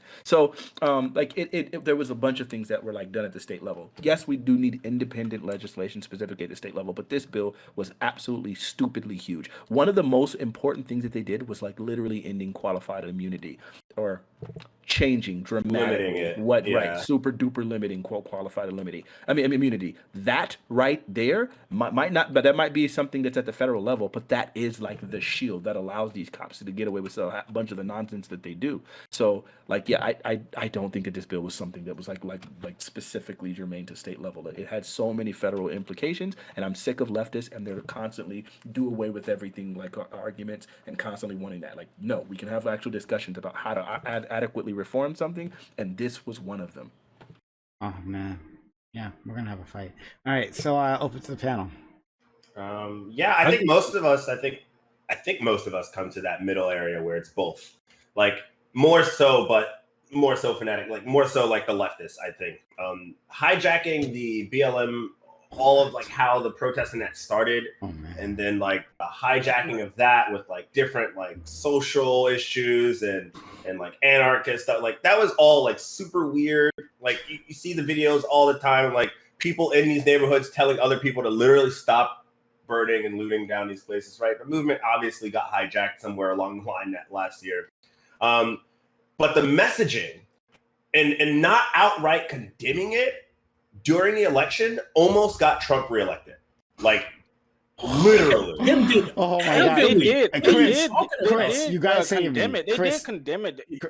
Oh, A lot of leaders did not outright condemn it. They just didn't say like, don't want to defund it. Some people did. Some Democratic leaders did. But a lot of leftist leaders who are not necessarily political figures who still hold a lot of sway and influence in that sphere definitely promoted defund the police. It was absolutely insane. No, sorry. We're not going to do a defund the police thing. We're not going to roll into that. Just like we're not going to get distracted by that. But let's go to Chris. We cannot. That's literally what Tim Scott said in order to say I don't want to vote yes on this. This is stupid. We cannot Republicans keep using this excuse because what was in this George Floyd bill was not any of that, right? So like they can't use that excuse that like they're trying to defund the police and all this stuff. That wasn't in the bill. This George Floyd Act. This wasn't any of that, right? And like again, Democrats did push back on this. This is why a lot of leftists were so they were like spreading some like stuff about not even voting blue, like or voting for like Biden at the time because they hated the rhetoric that he was pushing out. I did too.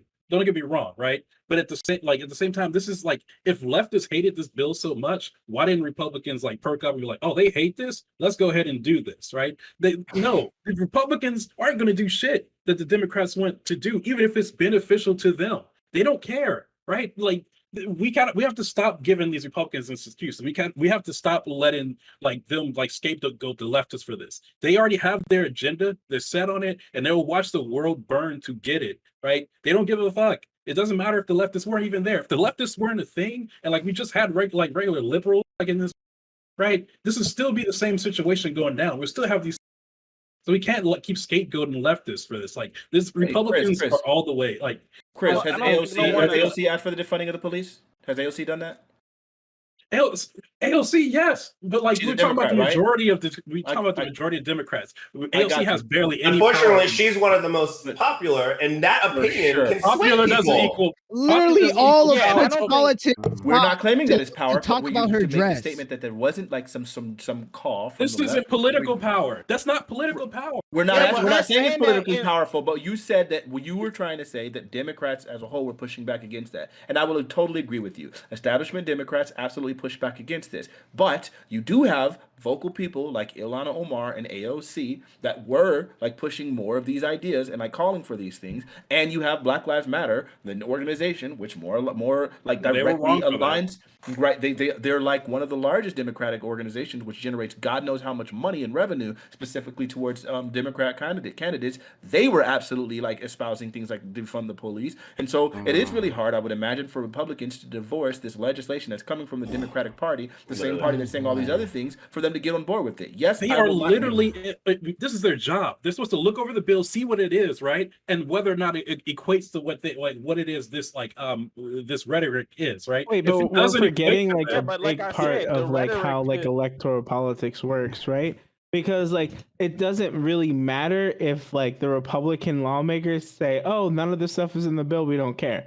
Which I'm gonna put it. I don't think any of them read it. They don't really give a fuck. They're just gonna vote no. Yeah.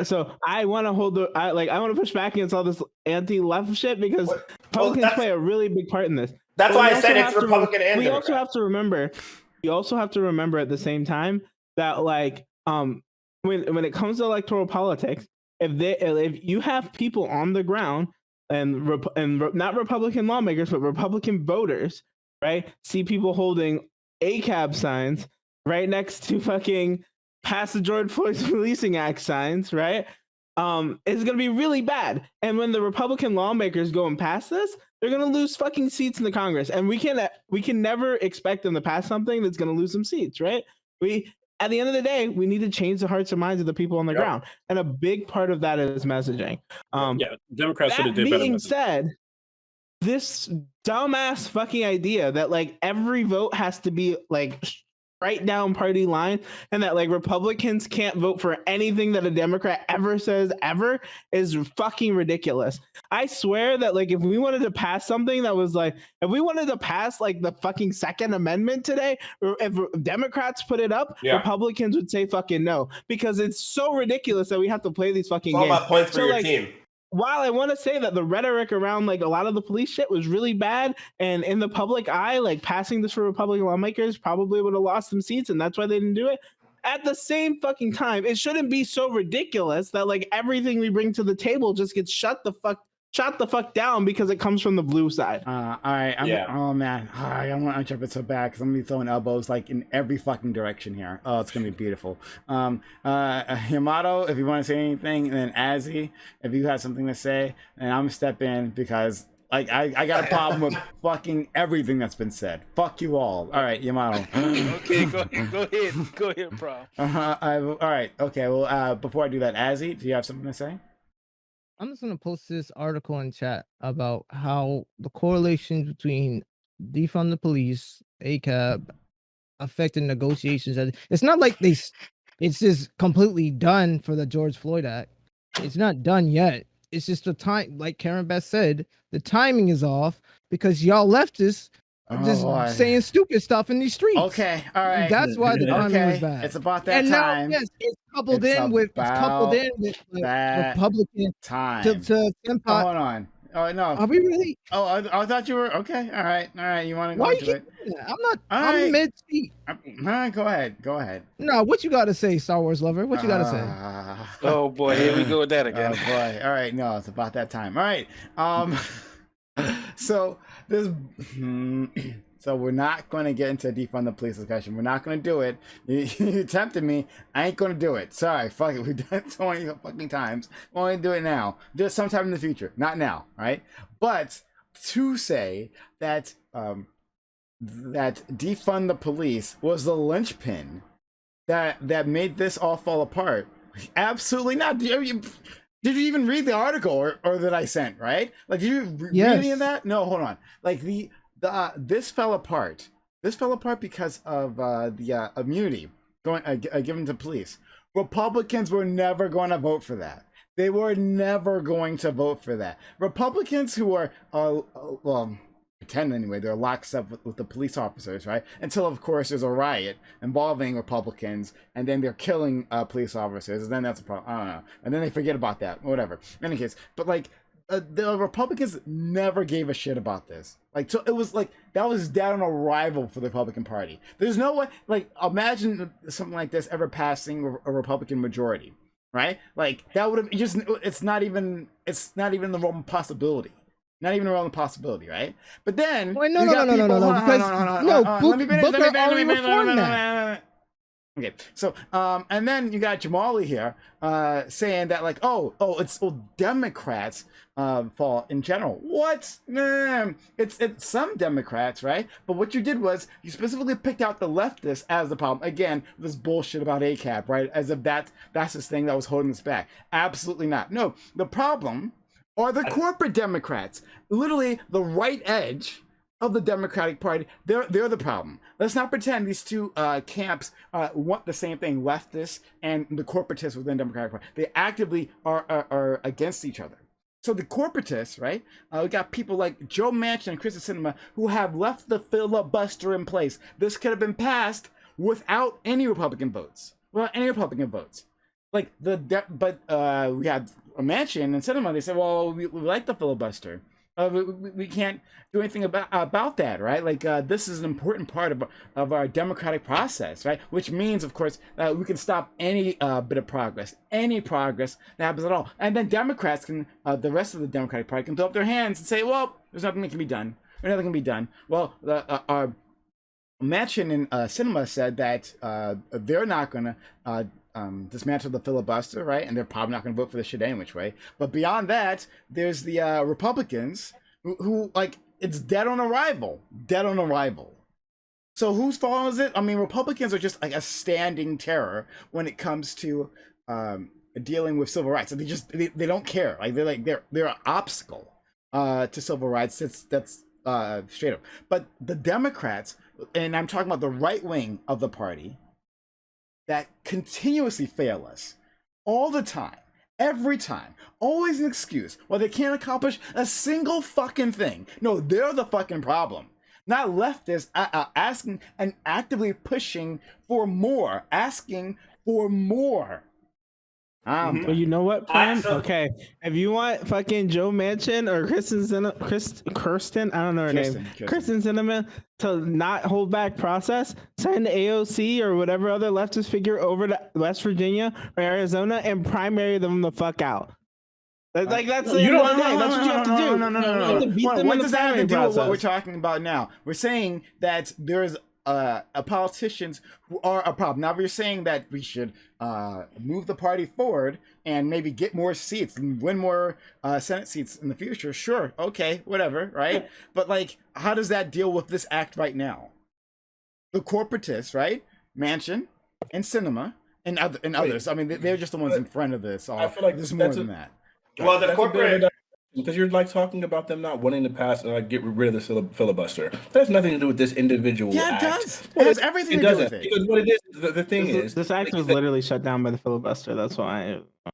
No, but it's this. It's the fact that we recognize that even if we, so we can go ahead and make that decision. We don't know how long we'll be in power. So you give us 4 more years, and now you have Trump in office, and he starts passing all sorts No of nonsense. filibuster. Yeah, we have no filibuster. Remember the 1776 project that Trump wanted to pass? Yeah, we're going to have all sorts of problems there. And the difference is, and the reason why I would obviously favor the filibuster is because whenever the Democrats actually come into power, they start pussyfooting around everything and trying to, Obama had unprecedented power. It's like, we're going to try our best to work with the Republican Party during that 2-year period. And he just wouldn't do everything. Whereas Republicans, they will mask off every time. Republican Supreme Court just upheld abortion, right? Like they basically allowed Texas with its anti-abortion legislation. They allowed that. That's mask off, right? Like they're willing to do that. All they did was like refuse to block it, but they didn't like actually rule on its constitutionality yet, right? Okay. Right. But it's just beside the point. That's beside the point. But and I'm not defending this conservative. I'm not. When Obama was like trying to put someone inside of the seat, and they're like, I don't know, it's near the end of the year, we're gonna do it, and then the Democrats actually came. I agree. Like, all right, wait, and then the Republicans will say when they're in power, I don't care. You and I are agreeing. Mask off. So then, if we're agreeing, then we understand the need for the filibuster. So trying to blame somebody. I know the other way around. We're agreeing, but like. You're interrupting my point. Let me just finish. Here's what I agree. Okay. Here's what I agree with. I agree that Democrats are fucking weak. And I agree because of the unending weakness, Obama included, let me call him out, Obama out in fucking front, right? With his begging like on his hands and knees begging for Republican votes, even when he didn't need them. Even for the few years he didn't need them, he begged for the Republican votes. And then they didn't give it to him, they slapped him in the face. It's like, go away, boy. That's what they said to him. So fuck Obama and his behavior, right? But he was exemplary. He was a great example of how the Democratic Party works in general, right? And so yeah, like you're exactly right. When the Republicans get in office, they go fucking mask off. They don't fuck around. I'm saying that when we're in power, we should use that power. And I'm also saying this is I don't want to get too far into like a filibuster debate, but like what I am saying is that whoever is in power should have that power to use that power, right? So that if you get more than half of the votes, of the seats, right? Just like in the Constitution, how it's actually written, then you should be able to pass laws. That's just what it is, right? Next time, do better. But the way it is now, the filibuster, nothing gets done.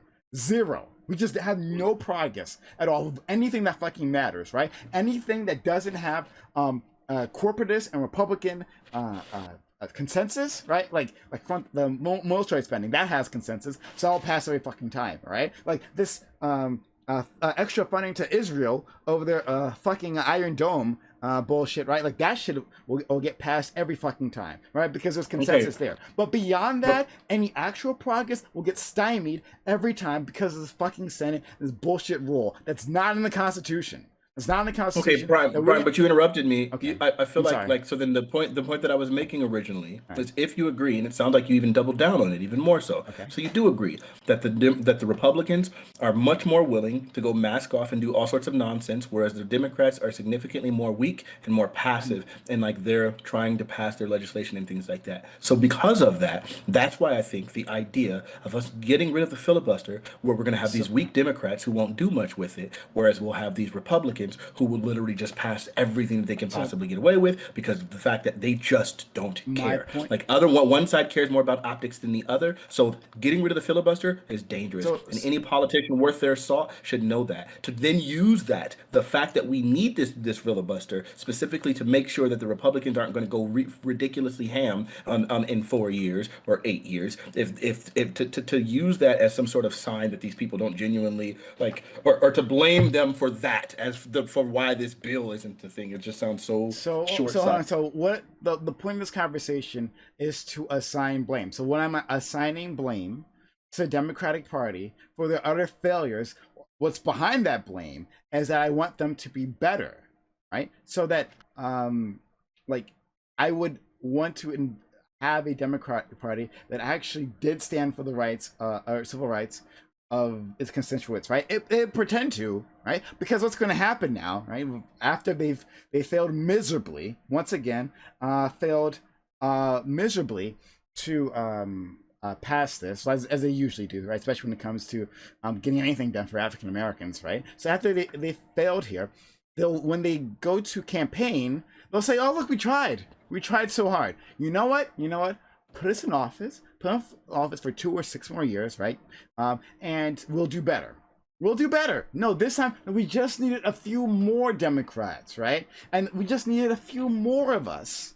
And then we'll finally get something done, right? Just give us a bit more time. Look at all the things that we are promising to do that we never fucking accomplish." So I'm saying that I want them to be better. That's what I'm trying to assign blame here, right? So the filibuster conversation is a separate discussion. I see what you're trying to get at, saying that, well, Democrats can't accomplish fucking anything, and they need this guardrails because they can't actually effectively fight Republicans. I see what you're saying there, but like I feel like that's separate from what I'm trying to get to. Do you understand that? Somewhat, sure. Okay. Let's go to Chris and then Azzy. I don't know, like the filibuster just seems like it benefits Republicans way more. The Democrats don't ever really get the chance or like to use it effectively because most of the time we have like Democrats who will vote with Republicans on Republican bills. Like the Republicans just went ham, like with Trump, they went ham on a bunch of shit, regardless of the filibuster existing, right? It's only ever been to the detriment of Democrats that like this has been an issue. So yes, we should have gotten rid of it, right? Because they like every time something good comes along and we can like push, right? This filibuster comes along, like this is like one of the tools in the Republicans' arsenal to just shut down everything, right?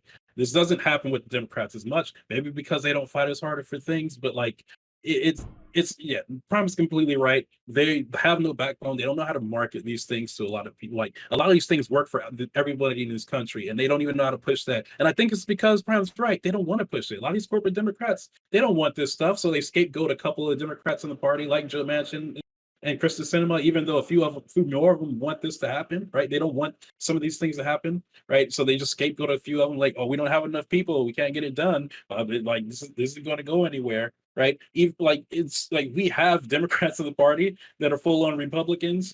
We know this. They aren't helping to like impede progress, but like for me, still Republicans on like all fronts, they're just a brick wall. They're just like there's no like negotiating with any of them. They are lockstep together. There's no grabbing votes from the other side to help with any of this stuff. Like this should like we should have gotten rid of the filibuster, even if it was only temporary for this time. Like if it was like an executive order, just to do it temporary or something like that for the years that Democrats are in power. Right? This should have been done because like we're not going to get anything done. These like next years coming up, right? If it's not for the bare essentials, if it's not like for the bills that we can just get the like that 51 vote on, then we're not getting anything done. Like, and especially with Joe Manchin and Krista Sinema here, they're just gonna push back on everything. We're like we kind of fucked. We kind of knew this going in with like going with Biden, but what other choice do we have?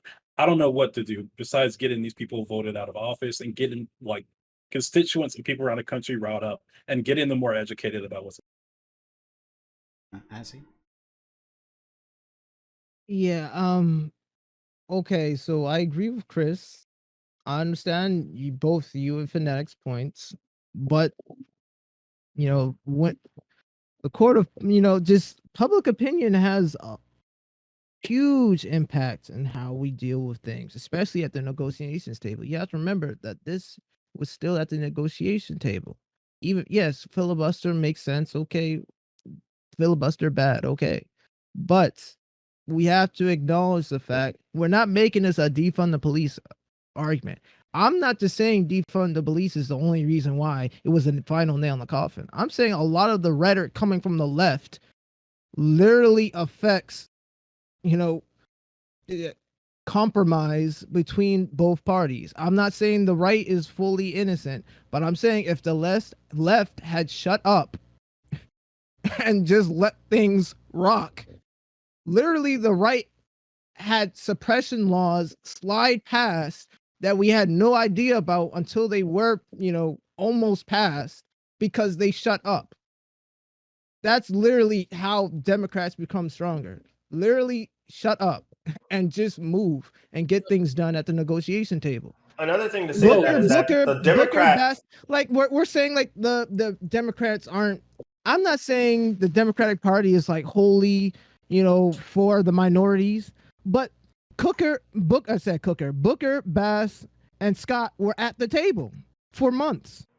Yeah, the reform bills were skimpy, but if we had allowed time to pass and done things properly and not put things into the atmosphere that could hinder us, we probably would have remained at the negotiations table and hopefully we could have got this bill passed, no matter how slim the chances were. That's all I have to say. Yeah, so just the Democratic Party in this country is at best moderate. Like it's hardly a left like center, like the mainstream corporate dim whatever. It's hardly even a left leaning organization. The leftists that were actually, you know, able to make, who are popular or who maybe have some sort of sway on, and this sounds kind of dumb, on online and certain spheres. Fingers, bro. Literally, I think that lays a cascading effect to constituents of Republicans who are now listening to their constituents, if they're good politicians, will literally never, ever let this bill. They won't even read it.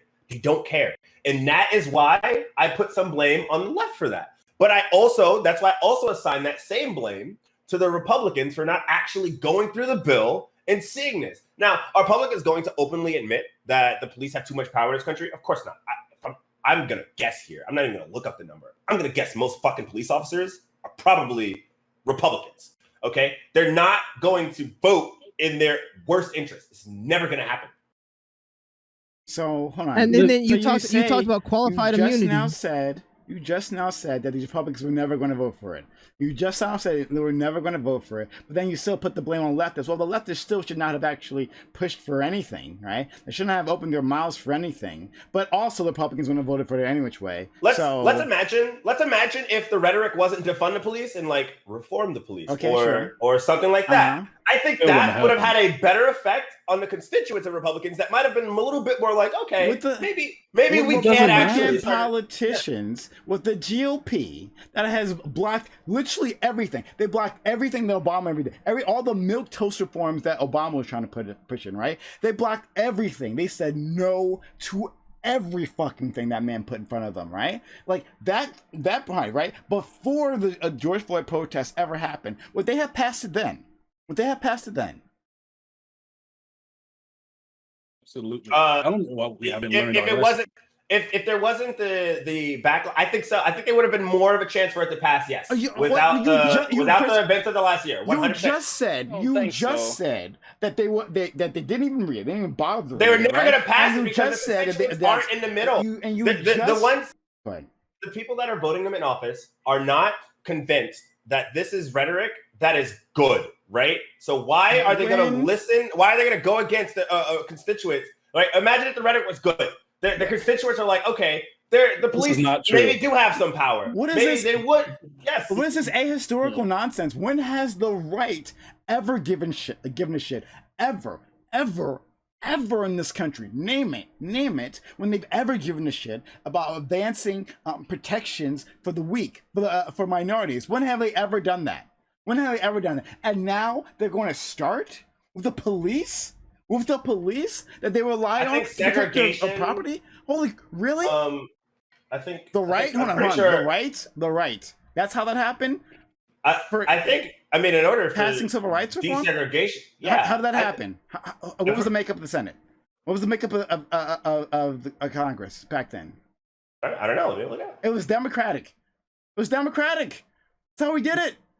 Like That's why the switch happened. Like that was like the main like area where the switch happened, right? Where the like these things started to change up. Like yes, there was all Democrat. That's the only way they got. There was like a bunch of Republicans were like all like were for like these like the fucking Jim Crow laws. Like this doesn't make any sense. Like we saw this happen. Like we understand with Obama being in office, where none of these types of like none of this rhetoric was really out there like that mainstream, and none of these and all these laws that they were pushing, they pushed back on like Obamacare when there was a Mitt Romney fucking plan, right? That was a Republican plan, and they still pushed back on it. Obama bent over backwards for Republicans, and they said, "Prime's right." They said no to everything. Why do we think that's going to change now? Right? They're just scapegoating leftists because it's easy to do, right? And it's something they like to paint all the Democrats as socialists. Like they're never not going to do it. Even if there was no leftist party, they're still paint them as socialists. Right? I will say, yeah, I do agree. It's crazy to me. Why do we always like only focus on the fact that Republicans do this thing? We get that Republicans are that way. I totally give you that. But Republicans also did have their own bill that they like literally came up with like when in 2016 when all this happened. They had their own bill, and it was actually, in my opinion, it had a lot of good stuff to it. Didn't have everything that the Democrats wanted, so the Democrats just went ahead and suggested their own bill. The Republican Senate came up with a police reform bill and put it to the floor, or at least presented it, and then the Democrats said, "Nah, we got our own bill that we want to bring up," and then neither one of those things ended up getting voted on, and they were just at a stalemate. The Democrats didn't really budge on the Republican bill at that time; they just completely ignored it, and I feel like that happens too consistently. And sure, maybe we can't blame all of this. Obviously, I hope no one here would try to blame everything on something like defund the police or on the leftists. For sure, we get that the Republican Party is a cancer and toxic, just like some of the leftists are. Yep, that was the shot at you, Prime. I wanted you to get mad. But yeah, we get that. Like that's a thing. Like AOC can kick rocks. But the problem is that conversation within this country has gotten so far more partisan that like now any kind of legislation is not really going to pass. And if the Republicans would actually, if we didn't go down the optic train about defund the police and abolish the police and all the things having to do with ACAB and all that other nonsense, if we didn't go down that rabbit hole, then maybe Republicans might be a little bit more on board with the idea of some of the legislation that we're talking about. But because we've gone there, now they're really able to hard to go ahead and hard just be like, nope, we're not giving you an inch. And by doing so, they literally ingratiate themselves to their constituency, because their constituency is always going to associate anything with the Democrats because they're not the ones that are going to read this bill. They're going to associate all of the things of this bill with all of the defund the police, all of the abolish the police, all of the like anti-police rhetoric, all of the nonsense that has to do with leftists, and that's exactly what the freak is going to happen every time. We've given them an out. Okay. You given them an you did, not we. You did. Yeah, sure. Okay. Topped off. All right, so this is a little bit of like changing a little bit of moving forward. I think what'll be the real failure, and I don't know exactly what's been said about this so far about the failing of this bill, but I think the real failure will be if Democrats don't come out swinging at Republicans about shit like this not passing. One of the big things that makes the Republican Party so successful, right? Like right now, we're having this conversation. Whose fault is it? Is it the Democrats or the Republicans? The Republicans never have this conversation. For the Republicans, the conversation is always those damn Democrats, those damn Democrats, those damn Democrats, and they're united in that. And I really hope that we see like people coming from the left come out swinging, saying those damn Republicans, those damn Republicans, those damn Republicans wouldn't pass the George Floyd Policing Act. And not Republicans, those Republican lawmakers specifically. Right now, the system that we have seems kind of fucked. But like, if we're gonna want to try to work within it for now, like, we need more seats. I guess is the only way we can get past shit like this. And we want more seats. Like, we need to stop every time the Republicans fail, not calling them out on it, and we need to like demonize them the same way they demonize the left.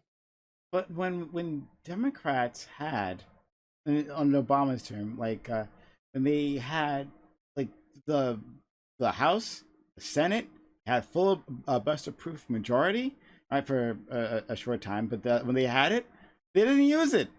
They didn't even use it then, right? Because then they still, like, again, talking about Obama, decided, well, let me get some Republican votes because I gotta be bipartisan. Like, Fanatic already said it. Fanatic already got it, right? Like, Republicans go mask off, but then Democrats, as soon as they come in, start pussyfooting around, so with this BS about, oh, we gotta be bipartisan. Republicans never get a shit. They'll punch you in the face. They'll punch the Democrats in the face, and they'll laugh at you. They'll spit at you, right? And then the next time, like Mitch fucking McConnell, like the Grim Reaper of the Senate. That's what he calls himself, the Grim Reaper of the Senate, right? Today, at least I believe it was today, maybe it was yesterday, but like today was going on talking about, lamenting about how partisan the Democrats have been. Like, wow, you know, we've been really wanting to work together, but like these Democrats, it's just, I mean, it breaks my heart. Like, they've been, like, oh, we're just trying to reach out. These motherfuckers, this motherfucker, he said, I want to make sure Obama fails as a president. That's how he started during Obama's term. That's how he started. I'm going to make sure this president fails. And then he did his promise. Made sure they said no to fucking everything. So like, I don't. So the fact that Democrats still, right after that, it's like, well, let's work with our Republican colleagues. They're fucking weak. They're fucking weak. This is why, again, I place the blame on the corporatists. We're the only ones who are willing to fight Republicans, right? The only ones are leftists. The only ones on the left, on a Democratic side, are the leftists, right? Anyone else? No. Well, of course, we got to get our reach out to our friends across Seattle, right? And the moment they get in power, they'll fucking stab that hand. They'll fucking stab that hand, and let their constituency know they did it. So no, it's not even what we're dealing with here. It's not even. I'm sorry, I'm very frustrated. Go ahead. I mean, you're completely correct. Like, we see it happening. We never learn our lesson. That's why I've been staunchly leftist, even though I have some issues with leftists from time to time, right? They are the only ones really fighting, pushing things, like, right? Really trying to force Democrats to push for things, to like fight for things, to come up with better strategies to do things. Hey, I don't know. Chris, it's really quick. Do you have a problem with the leftist that opposed the George Floyd Justice and Policing Act? I do. Right, I like. Okay, so then very much. Then don't just say, "Oh, they're just starting pushing." They fought against this. Because you're talking about. they're always pushing for something more. They want they're like radical, right? When we're talking about this, the radical side of this, right? They want more. They're pushing for more. There's always going to be that part of these parties, right? But you can't scapegoat them. Like, we can't be surprised. Like, that's their reaction to this. I'm not surprised by that reaction, and it's not like equally all leftists across the board. There's like shades of this, right? Where you get to a point where you like BLM for some reason was pushing back on this, like it was the only bill that would ever get passed. This was a stepping stone. This is this is a start, a really good start that we could have got somewhere. And like, yes, it was a problem that they were pushing back against this, but that should have been like a point towards Republicans wanting to go for this more, because these certain leftists were so against it, right? You'd think that would be in their head, like, oh, we can market this better to our constituents. Leftists hate it, right? And that we won't lose any seats from that, because it's not a leftist like thing, because they hate it. Right? No, it wouldn't work that way, because the leftists were literally pushing for more. So if the leftists are pushing for more, then what it sounds like is, wow. So even within this Democratic Party, they got some idiots who are saying, nah, this isn't enough. It needs to go further. So we can go ahead and give them what they want right now, but that's just a stepping stone. And then the next thing, they're going to be moving us, like they're going to move that goalpost, and they're going to want more. So it's better we just stop it now before we give them an inch. Because if we give them an inch, they're going to go a freaking mile, and that's exactly their mentality. Because of idiot leftists that just keep speaking their nonsense and promoting I don't know if you've ever talked to a Republican on like gun rights, but this is exactly the same rhetoric they use every time. If you talk to them about literally anything, it's like, oh, if we give you just this little thing, you're gonna take it, you're gonna run a mile with it. Yep. It's that like. But what and the other- what I don't understand, how is this what was in the George Floyd Act anything like defunding the police or anything like abolishing the It's police? How not. is We it didn't met say by that it the- is. We're not not. saying that. Problem How is we're the saying average is that voter doesn't you're know giving an that. inch. What the issue is that the rhetoric caused Yes. harm to it. The Yes. rhetoric itself, it The- would The literally. rhetoric wasn't even attached because the people were spared in that It rhetoric. doesn't I don't even matter. like What the are bill. you Like, when- saying? It wasn't attacked. It's yeah, Chris. Literally- It's not a. It's that you would be giving them an inch, and by giving them that inch, they would then think, now this is the first step, and once we give them this first step, they're going to want to move on the next steps. That's the problem. Because that rhetoric exists, it then displays. Wait a minute, there's something so far more insidious than I'm- anything that we could capitulate to in this bill. I am so we much have to be more very willing- careful. I'm much more willing to accept the argument of like Republicans seeing a slippery slope there than I am That's the what I rhetoric said. thing. No, Wait, that's what what the- I'm saying. what Great, like, represents- hold on. That's what I'm trying to do. I'm trying to like. I'm saying I much more to that, right? I'm much more willing to accept that argument. But what I'm getting to is I don't accept this rhetoric argument at all. I think it's lazy. I think we give it too much credit, and I think like it's just a scapegoat, right? It's completely a scapegoat because when this rhetoric isn't there, the same thing and worse is still happening. Right. Okay, So we can't. What do you like, think the slippery slope represents? What? Because I can feel like this is really crazy. Like you're drawing a line in a sand over us using the freaking word rhetoric. When what we're explaining to you is that the slippery slope is defined and detailed by the rhetoric. It's this. When the rhetoric says we want to completely abolish the police, and then we draft a bill that's saying we want to do some police reform. And BLM, it wasn't just that they said something. BLM drafted their own bill and then said, we don't like this bill, we want this bill. And- so now their slippery slope And is clearly who- defined, and the this bill doesn't that make any BLM sense to me. I'm sorry. No. Wait. Don't tell me it doesn't make sense. I'm telling you accurately and factually what happened. I'm not expressing an opinion, so don't tell me about what makes sense. This is our reality. actually and This is what factually, who literally supported happened. that? So I'm going to finish really quickly. supported so they that bill? they Full they faction. drafted Who? a bill. Where did it What was it introduced in the House? Who No, it voted wasn't for it? introduced in the House, but it was Oh, okay. left, So it's like it a was non. BLM So it means organization. nothing, right? It- It's like the it was- contract for America, Black Contract for America, is not actually introduced, so it actually didn't have an impact at all, For- right? No, sure. No. Okay. Whether Oh, is or that not a in- bill is introduced into the House doesn't mean the fact that it's Oh. not part of the rhetoric. It doesn't mean the fact. It doesn't mean the fact that but like you it doesn't. can never this was control the rhetoric. This, How this can was you the ever imp- do that? We literally can't get anything passed on any side, right? Like the rhetoric. Wait, like, no, I'm not talking can't- about just wait. random rhetoric. We're talking about again. That's why if I would have finished my sentence, we wouldn't be going down Okay. this ridiculous rabbit hole Okay. really quickly. It's not about just rhetoric. It's about literally a tangible, published document that fully encapsulates the nonsense of I all love of this. the bad takes I love this. and the rhetoric I love around this. defund the police. I love We this. have it literally I love tangible this. and legible and published. I want That's you- what it is. Guess So what, now Prime? it's not Guess just what, rhetoric. want you all- Minneapolis, I want Minneapolis, everyone. I Minneapolis. want everyone to understand what a fanatic is saying, right? Hey, some guys like wrote a thing and put it on the internet, and so the U.S. Congress is Some now guys? paralyzed. No, we can't reductive. do it. Wait, yeah, no, hold on. This is Hold so on. reductive, and you know it. No, Prime. no, it's not no, just no. some guys. You're It's fucking literally being one of the most. reductive. It's one of the you're most being- leftist influential organizations. The BLM. So fucking what? Hold on. The BLM organization, like the main organization, has already been marginalized in leftist communities because they've done all kinds of crazy shit, right? So But not at the get time when right? they wrote the No, bill. it doesn't matter. It doesn't. But no one supported it, and then literally all the leftists that you guys are also complaining about, right? Like, oh, AOC can kick rock. AOC voted for the George Floyd.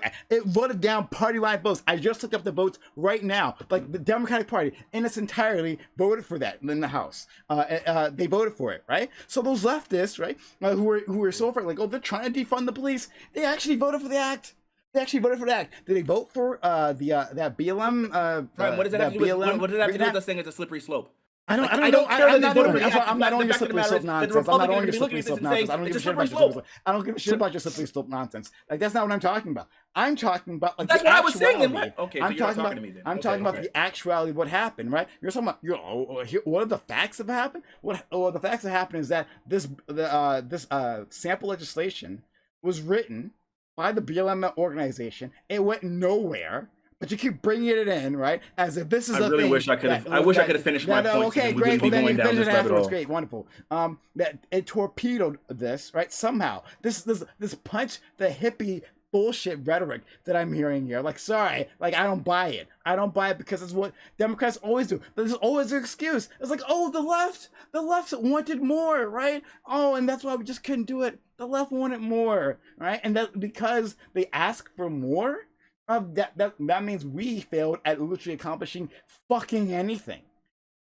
That's always the excuse for everything, and you're just giving them more cover. You're just giving the Democrats, rather than concentrating on the corporatists who literally don't want to pass this at all within the Democratic Party, right?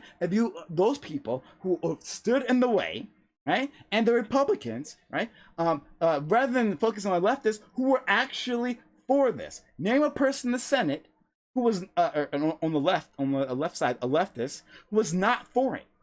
Name them. You can't, because they don't exist. What? Say the question one more time. Said name a leftist in the Senate that wasn't for it. Like you can't. Wasn't for the George Floyd Act. Prime. Okay. So, Are you willing to concede this? Are you willing to concede this one point? Well, hold on. Like, Are you willing to right? concede this one real point? If they wanted to do a slippery slope, then that means that they would also still be for this, right?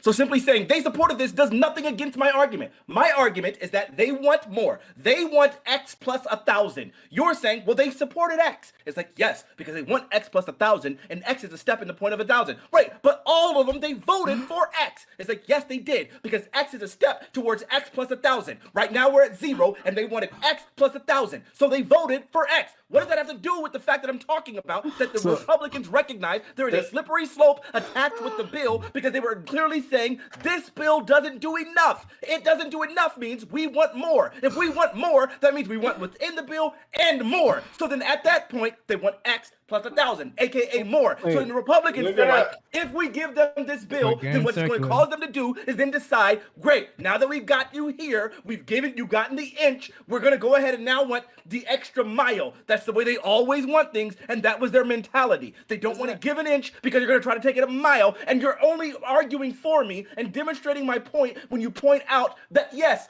all of them, including the leftists who were actually talking about how this bill didn't go far enough, still voted for it. So it sounds like they did want this and they wanted more. But it's still the leftist fault. They all voted for it, but it's still the leftist fault it failed. Sorry.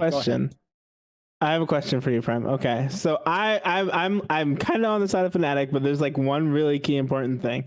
So this bill that, like you said, there's a bill that like BLM came up with or whatever. That was another policing bill that was a lot bit more extreme details.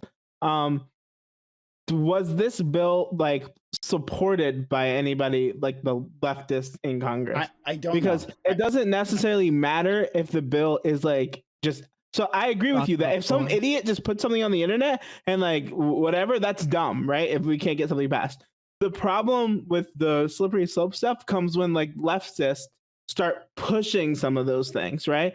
Right? So, and like this is the big thing with like gun reform, right? And I still think Republicans are stupid and stuff like that. But when it comes to like if we're talking about like rhetoric and stuff, when you have the like far side of people in Congress, not people like on the internet who are like pushing for these types of things, it does kind of hurt our argument. No, hold on. Before you go, Prime, I just want to let. I gotta respond. I gotta respond to this. And then we'll go to you, Azzy. But I gotta respond to this. Like, why is it always the left? So I have no idea if anyone actually supports. So I can't answer that question honestly. I don't know. So you'll have to tell me. I don't know. I don't look at any sources you have. But I don't know. Why is it always again blame on the left for asking for more? Again, once again, the people in actual power, the people in Congress, those actual leftists, they voted for it. They voted for it, right? So we get that. So they voted for it, but they're still being blamed for it failing. Amazing. All right, moving on. But right, like the fact that the left wants more, that leftists somewhere want more, want to do better than what's pushed in Congress, and that's literally how social change always works, right? You always have a left flank pushing for more than what it is, and then you get something in the middle. It happens with everything, right? It wasn't everything. It's Yeah. never the moderates. You understand this top dolphin. I know I can reason with you, right? I can reason with Fanatic is in his bag right now. But like, so the top dolphin, right? You understand that's never from the moderates that any change happens, right? It's like because they've been pushed leftwards that happens. You agree? No, I rhetoric agree. pushes But I moderates think left, when we're though. pushing for policy, like we're pushing for like pieces of legislation, right?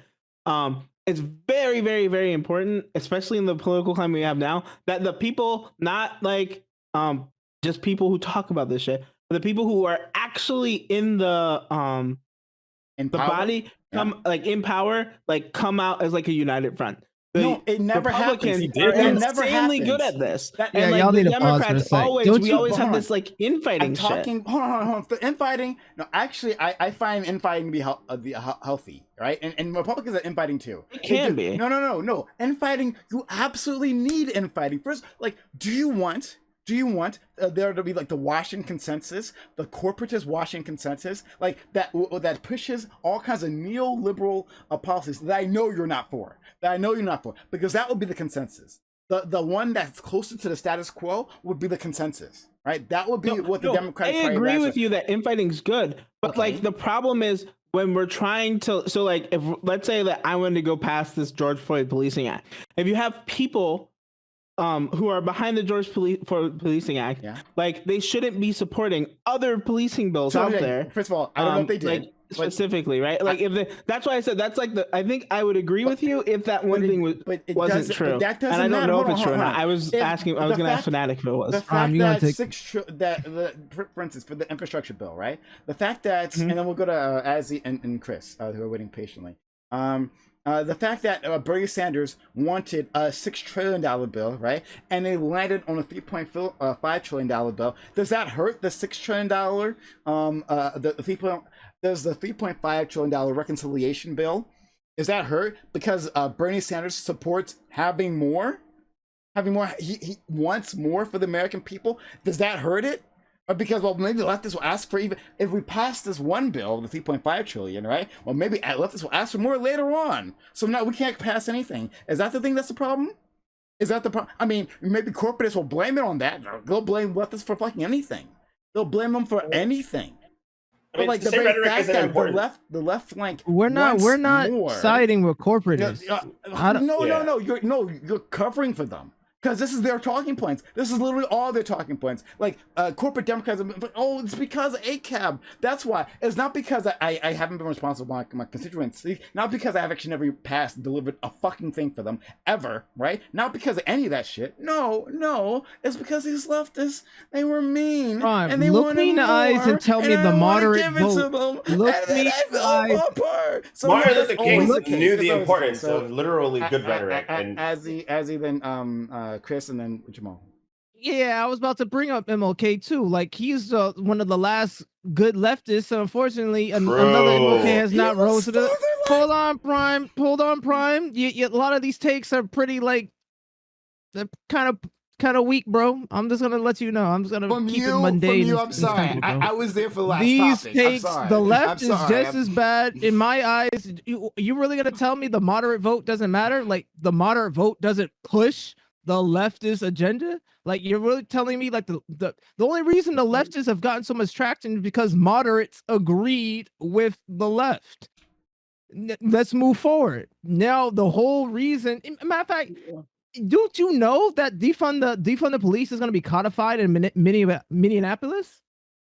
Don't you know that they're about to vote? They're about to vote on defunding the police in a liberal city, like Well, one liberal city. Like, well, that's the does that point. affect If it's going to happen in Republicans? one liberal city, Republicans will literally be like, well, a federal bill Well, that might yeah, actually no, also no, affect no, the no. police. It's just no. You guys are missing the That's point. the You guys are slippery missing. slope.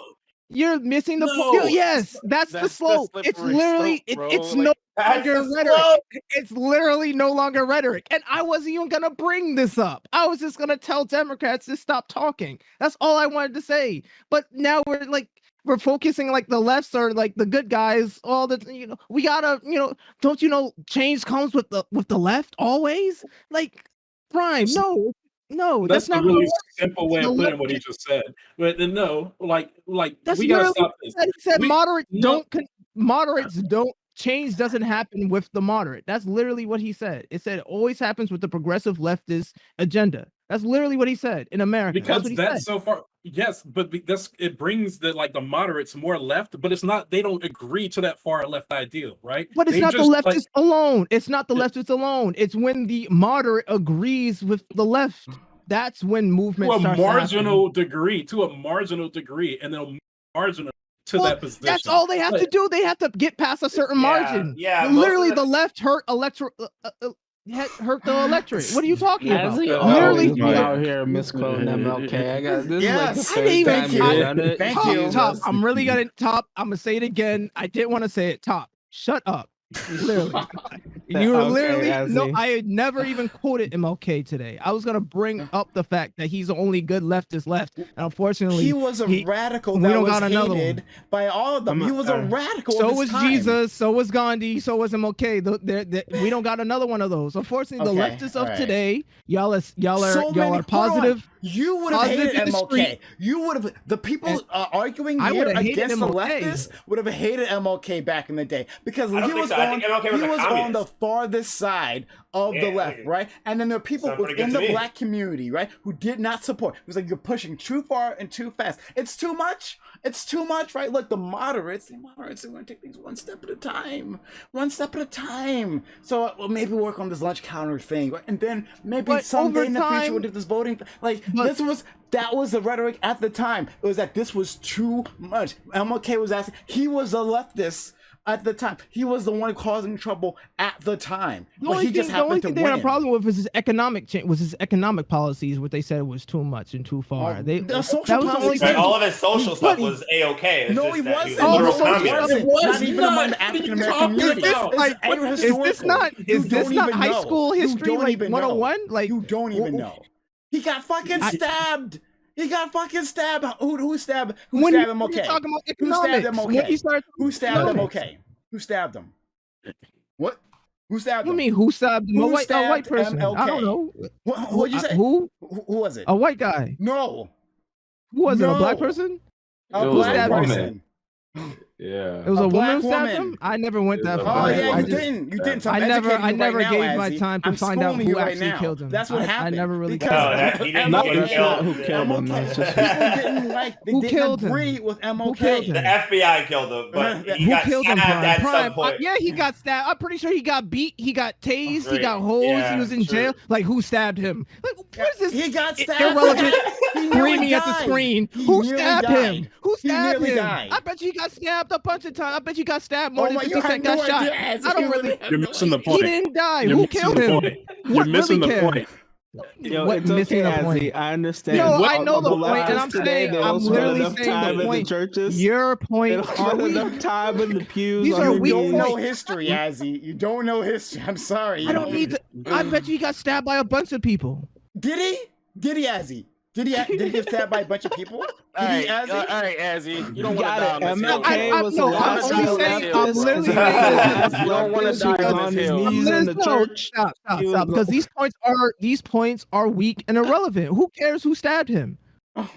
At the end of the Oh, day, God. when he was at his highest efficiency, who did he have on his side? Oh my God, Azzy.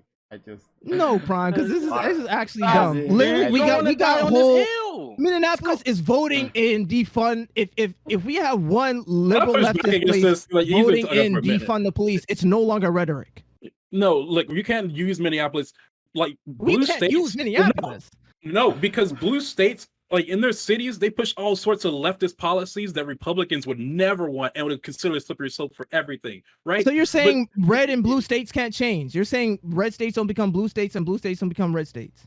Yes, but in these like Republican cities where like they have things locked down, they have no fear of like defund the police coming in. That's only rhetoric used to push the point. Like this is this isn't like anything that's going to come near any of these people. This isn't going to affect them. This because Minneapolis decided to do this, which will probably revert at some point, right? This isn't something That's that literally what the point of the rhetoric was. Let's codify this into But law. it's a scapegoat. It's a scapegoat. This isn't going to sweep the country So it at doesn't all matter. on It any doesn't level. matter. That's what you're literally saying. Literally, what Tim Scott used to walk away from negotiation tables is literally saying it doesn't If matter. it wasn't, then it would have been something else, right? It doesn't matter. I'm not saying it's the only thing. We all know the right is bad. We've been known this. It's obvious. Yeah. We've been known this. So you're bringing up obvious points, things everybody already knows, and you're saying, oh, you're using the same excuse that the right uses about the left. The right is so bad, the left is so bad. No, my argument has always been about the right wing of the Democratic Party, right? The quote unquote moderates that who did MLK hate the most? Like, because you know history, I see, right? Who did MLK hate the most? Who did he say? White. Who did he hate the most? White liberals. Yeah, White liberals. Yeah, the liberals. Everyone said that. The right end of the party. He hated the moderates. He hated them the most because he was a fucking because they radical. stood idly by because they weren't stepping up. Well, that's not the point. Well, yes, well, yes, we're they're not walking going to you step step up. It's by always step the to most. it. Step by It's step, we're always the getting you most. there. Holy shit! Step by No, step. you're not getting me anywhere. So, I literally you're said you saying have that to he get the was a moderates good on your leftist. side. You literally have to get the moderates on your side in order to get change. Yes, I know. Yes, and you Didn't pushed Martin Luther them. King hate communism? Wasn't he specifically anti-communism? Sorry, I don't know what it has to do I'm with pretty this. sure he part. was a communist. Yeah, No, I don't know. Martin Luther King specifically spoke about how the communist church was like literally contradiction to Christianity, and that they had moral relativism that literally made it inconsistent and incompatible. I hate how we color history to try to fulfill He your point. specifically said that communism was incompatible with Christianity because of its moral relativism. Specifically, there's no way he'd be preaching. I know you don't know, anyway? Prime. You only know what you want to know. Well, at the time, But I don't know what's going on. I know you don't know. This is grating on me. So he wasn't a when communist. I don't know We're something, I communists, admit that I left side. don't know it. So I'm not gonna bullshit Fanatic. If Fanatic is saying this, I don't know. I'd have to look it up. Yes, that is I what he don't said. know. I don't. Okay. I don't know who made the claim Correct. that nobody made the claim that MLK was a communist. I think I did. What are I think you I did. talking about? They literally No one- said it like three no, times. he said it was I did. Not I that he was did. a communist. Who said it was? Who said I said he was a communist, but he more like he was a left. leftist Like he was, for yeah. the time, Yeah. right? He was- but yeah, leftist what- at that yeah. time wasn't communist. Yeah. Leftist now is barely communist. We don't have too many communists and fucking. Yeah, he was a hard communists, left. right? But leftist was definitely communist at the time. That was what they literally tried to demonize the entire civil rights movement as a civil rights plot. They literally were saying that, and there were the several right people said in the that. civil rights movement. The There were right people who said Just that. like the right says the Obama's right a definitely communist. did say Is that. Obama a And there were plenty communist? of- forever. Is Obama a communist? And there were plenty of black separatists who 100% endorsed the idea of socialism and communism, specifically because of the fact that they felt disaffected by this country. So then they felt the need in order to associate with the America's enemies, and that was literally part of the reason why they were being labeled as communists. Please That was literally connect part these of what things was for being me. used to do that. To the idea. Please connect these things. Do I need to? Are you telling me right now I need to divorce the idea of communism from the left? How communism So then has that's what anything to I'm do saying, with he was this so far left. conversation? Because he was a leftist. But you know, are you saying MLK was not a I leftist? guess Are you communist- saying he wasn't leftist? Is that what you're disagreeing on? Is one. How do you define leftist in Prime? Leftist? What does leftist mean to you? The leftist, the far edge of the left party at the time. At the time, right? And the time was not communism. I mean, I don't know. I was like, it's just I don't know why we were arguing this. We're so far away from the actual point. Like, I don't even know. All right. Hold on. There's No, something we're I on the want to point bring of up. blame. Wait, hold on. There's something I want to bring up because when it comes to like the rights, like the far right, like you never see Republicans blaming them for any fucking thing, right? Unless like they absolutely have to, like January 6th or those times where they have to push back against something. Other than that, they love their far right side of the party, right? And they don't blame them for anything. Because they deliver. Not all the time, but their rhetoric is insane, right? They deliver a lot. have- What are you talking about? Like the typically the Republican Party like comes through for their constituency. They're very Typically, they're all effective. they're You're missing they're what I'm very- saying. They're very lockstep. I'm so not why would talking they about that. I'm talking about they don't well, blame. you're saying why but they don't blame them because they deliver. That's what we're talking about. So stop saying we're not talking about that. We are. You're saying they don't blame them when they do this. When I'm the saying things the don't reason they get don't blame them delivered- is because they deliver. If you deliver, if you give me everything I want, why would I blame you? Why would I attack you? Why would I demonize you? Yeah, Why would they I showing criticize them you? a lot, If you're bro. giving Hold me, if on. you're, Yeah, if but we're even all when they don't There's deliver, still- it's can I not. finish what I was saying? those. Contention. You still can I finish what I was saying? Right? Jesus, When it's something stupid. doesn't happen on the Republican side, like the wall actually getting built, right? They don't blame their far right constituents who like are actual fascists and like literal Nazis, right? They don't even bring them up, right? They don't say shit about them because like they love that side of their part. They don't give a fuck, right? They don't ever bring them up. We don't ever mention them. Right, when something like when the left is actually pushing for something because of that side of the party, or like the Democrats are pushing because something is awful, like with that far right side of the party, they're pushing for legislation to like quell like to push back against that side, right? They like the Republicans when the left are doing that. Republicans aren't like see these far right Republicans. They're the ones that making Democrats do this. So we should stand them against them. We should stop them. Like they don't do that. What they do is say, you see these Democrats, right? They're Why pushing would you for bring this up as a Trump's crazy- wall like they didn't build 400 miles of wall? 400 They miles don't is not criticize. shit. They Like, don't criticize them. They don't criticize them because they deliver. That's That wall why. is just like a 400-mile monument to It's good enough to pass. the wall's not doing anything there. It was just it's an unfinished thing that like anybody can cross through because it was like not even a wall. It was literally a giant fence. And you know what they're going Isn't to say? that wait? They're Isn't gonna that say- isn't that still them coming through? Even though the wall wasn't No. fucking Yes. finished, it's still them coming Yes. through. They're gonna It's still blame them it coming on through. the Why- Because Chris, that's why them do you coming think- through. Why do you When- think they that's want them to reelect? coming- Chris, why do you because, think they want to Son, reelect we Trump? know Like- when they come through and they don't, because when they come through, they talk about the great accomplishments that the Republican Party has made, and when they don't come through, they don't say, mention "Oh, it. those are them Republicans." They Yep. say, "Oh, those damn Democrats Democrats. stopping us from getting anything done. They're Yep. stopping us from getting the wall built." This is the Trump especially was famous for this. They don't talk about their own party like ever. They're very, very good at showing a united front. I don't know why this is like even. I don't think this is necessarily relevant, but like this is like massively just true. The point is, like, the Democrats can still push for what they push for and fight what they fight for, regardless of the rhetoric of like this, like this small portion of the party, right? The left, like these leftists, aren't the most like the biggest part of this party. They just use them as a scapegoat whenever they don't get anything done because it's easier to do that than like to own up to their own incompetence, right? They don't like to own up to the shit they're not doing right. So this is my problem, right?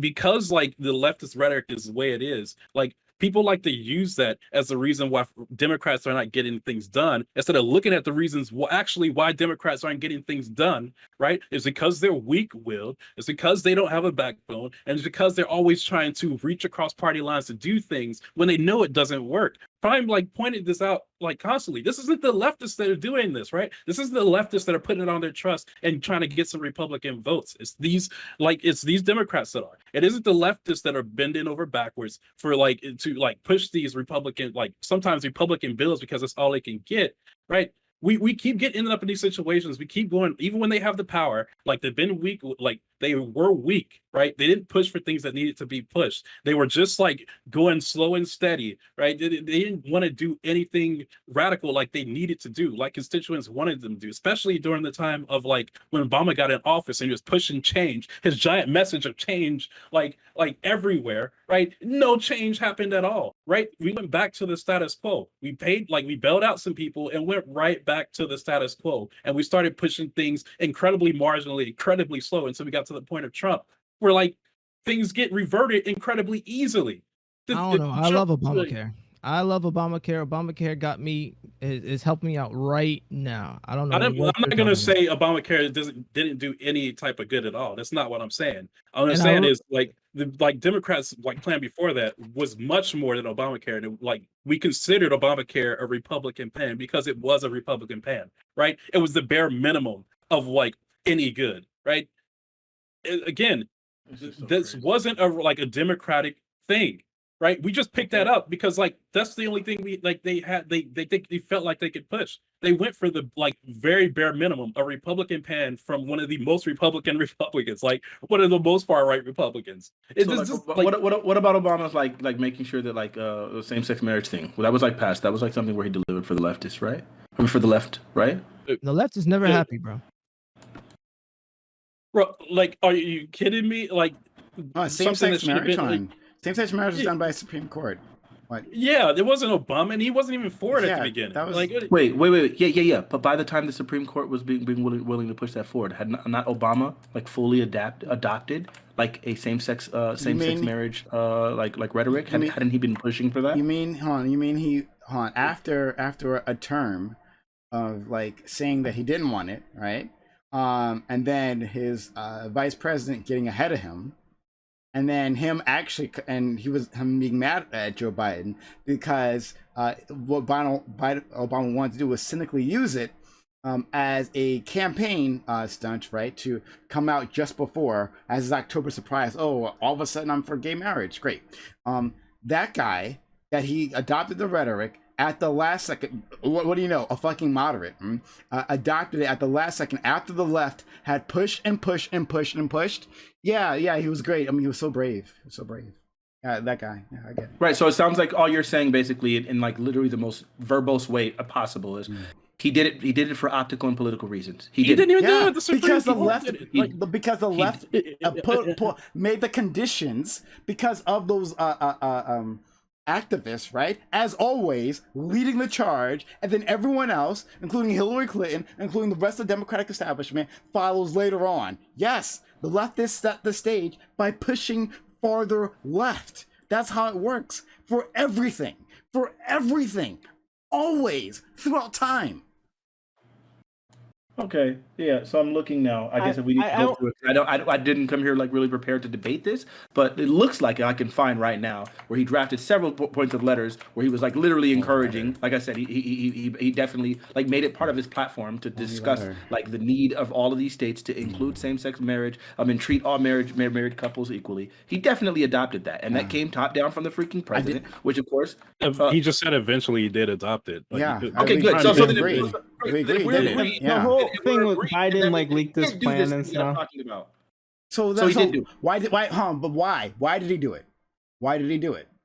Oh my God! So so this is exactly what. So now we're moving the goalpost. So whether or I'm not they not. delivered, now what their motivation he was is. saying the same thing the whole time. Like, I don't. I said that he So actually. wait. So then you weren't disagreeing with me at all. So then the original statement I was making was correct. He did deliver. He Yes. did do this. And he did I'm push saying this. Okay, so then I don't know why we he need to did go any it. further But than why that. he So did it Obama actually did fucking that. matters Okay, because that's great. the whole fucking point of the conversation.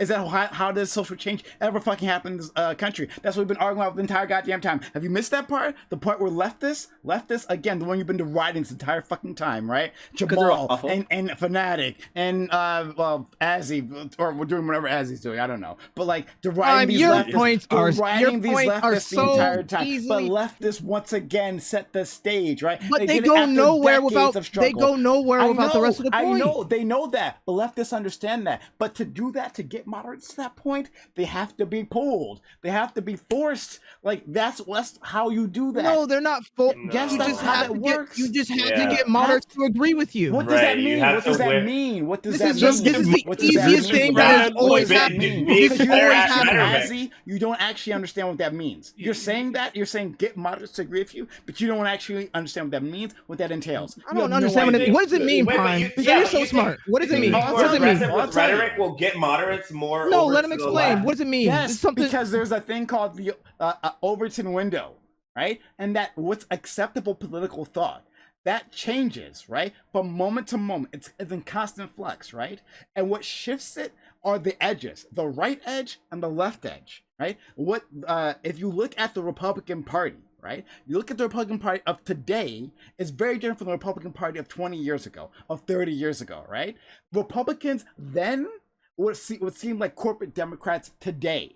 Because the party has been pushed so far right, because of its right flank has been nonstop being active, and they beat up their their establishment, right? To the point that they actually got rid of them, right? So either you agree, right? You're a moderate Republican who agrees, or they toss you right the fuck out. That's how that works.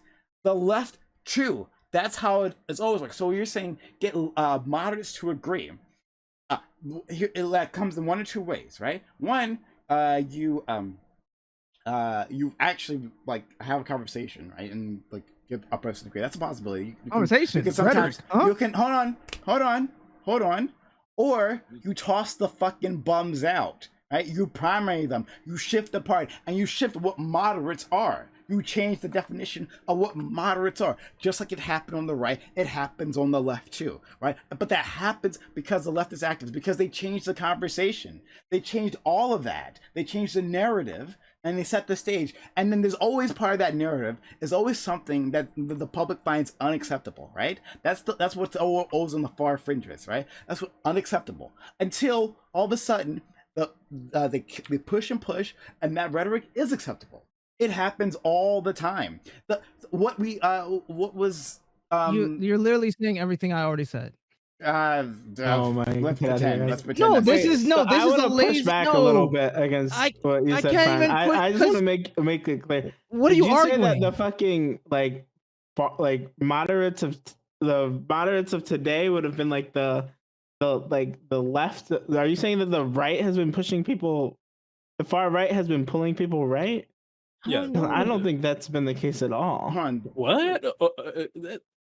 And as far as like Congress goes, as far as the government, like It was goes, literally the right. The right was so bad they didn't want to align with the right, so they went with the left because they had to make a decision at the end of the day because they had to I go to don't the know what ballot. Alex is Sorry, talking I about. don't know what Alex Well, is talking about. Are you either. talking about the voter? definitely Are been you talking about pushing voters or left politicians? in terms of Talking the about- Overton window, right? Sorry, Like- I missed what you said topped off, and I apologize. Oh, I just wasn't sure. It seemed like you implied that the Overton window has been moving to the right. I And think. Well, I would think the Washington consensus has been more or less moved to, and there's more than one window, so like it depends on the issue, right? Yeah. Not everything. So yeah, I think you can find some issues where like we've like for instance climate. I think climate we've because of the leftists, right, who want far more than what's ever being discussed in Congress, been pushing and pushing. We're closer to the left. We've been moving on the left on climate. But if you look maybe at like fiscal policy or something, right, or other issues that you can make different arguments. So.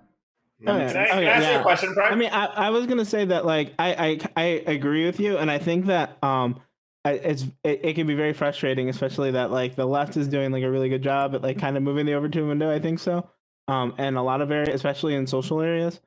But something I wanted to like push back on is kind of like this hate for the moderate like side of the Democratic Party.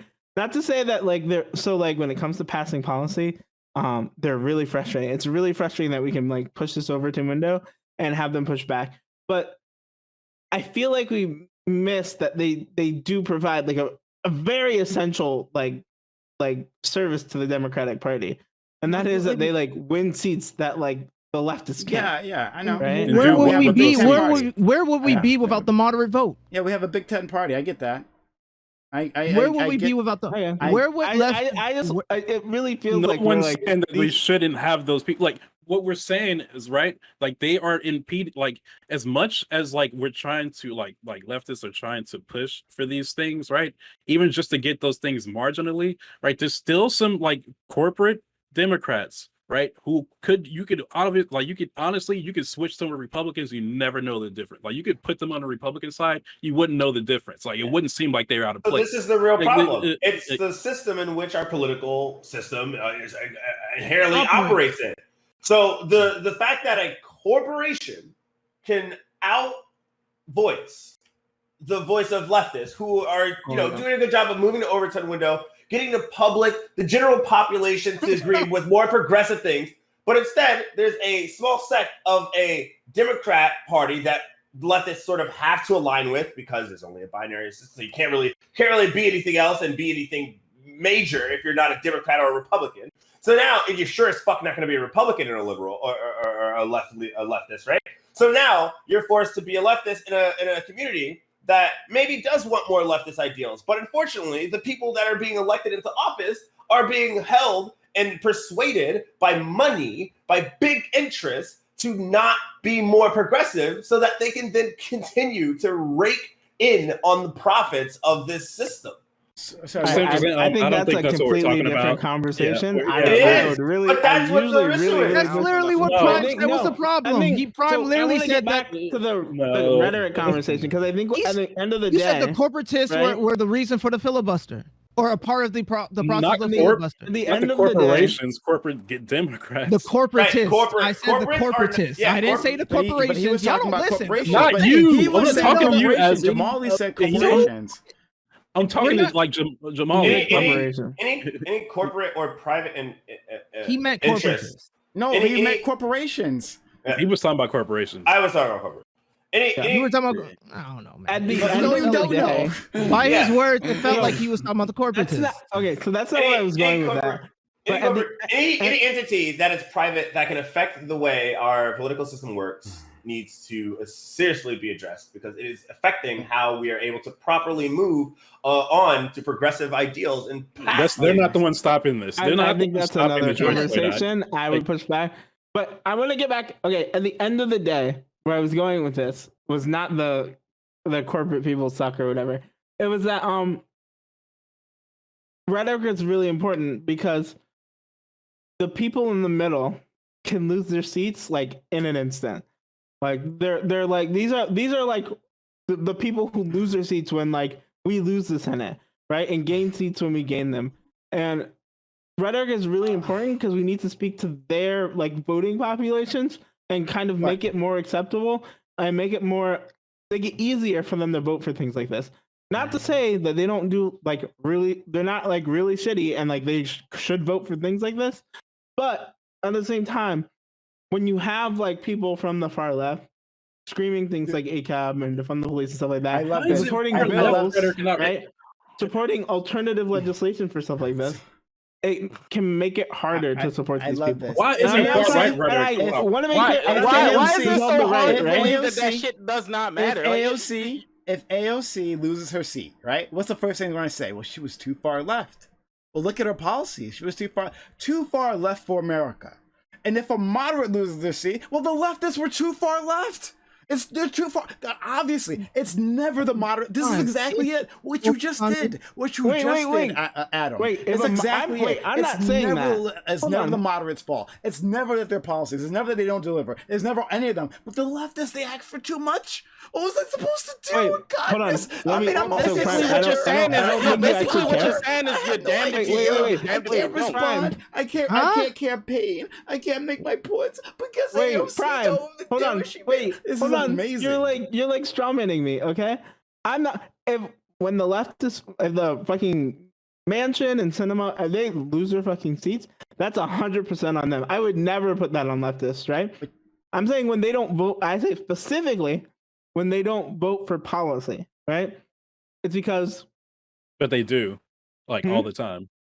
Like the leftists in the party do, like all the time. They vote. No, I'm talking about like I said, the Mansions and the Cinemas of the world, right? The moderate left. When they don't vote for policy, if specifically in points where the left is putting out really, really extreme things and supporting other sorts of bills, right?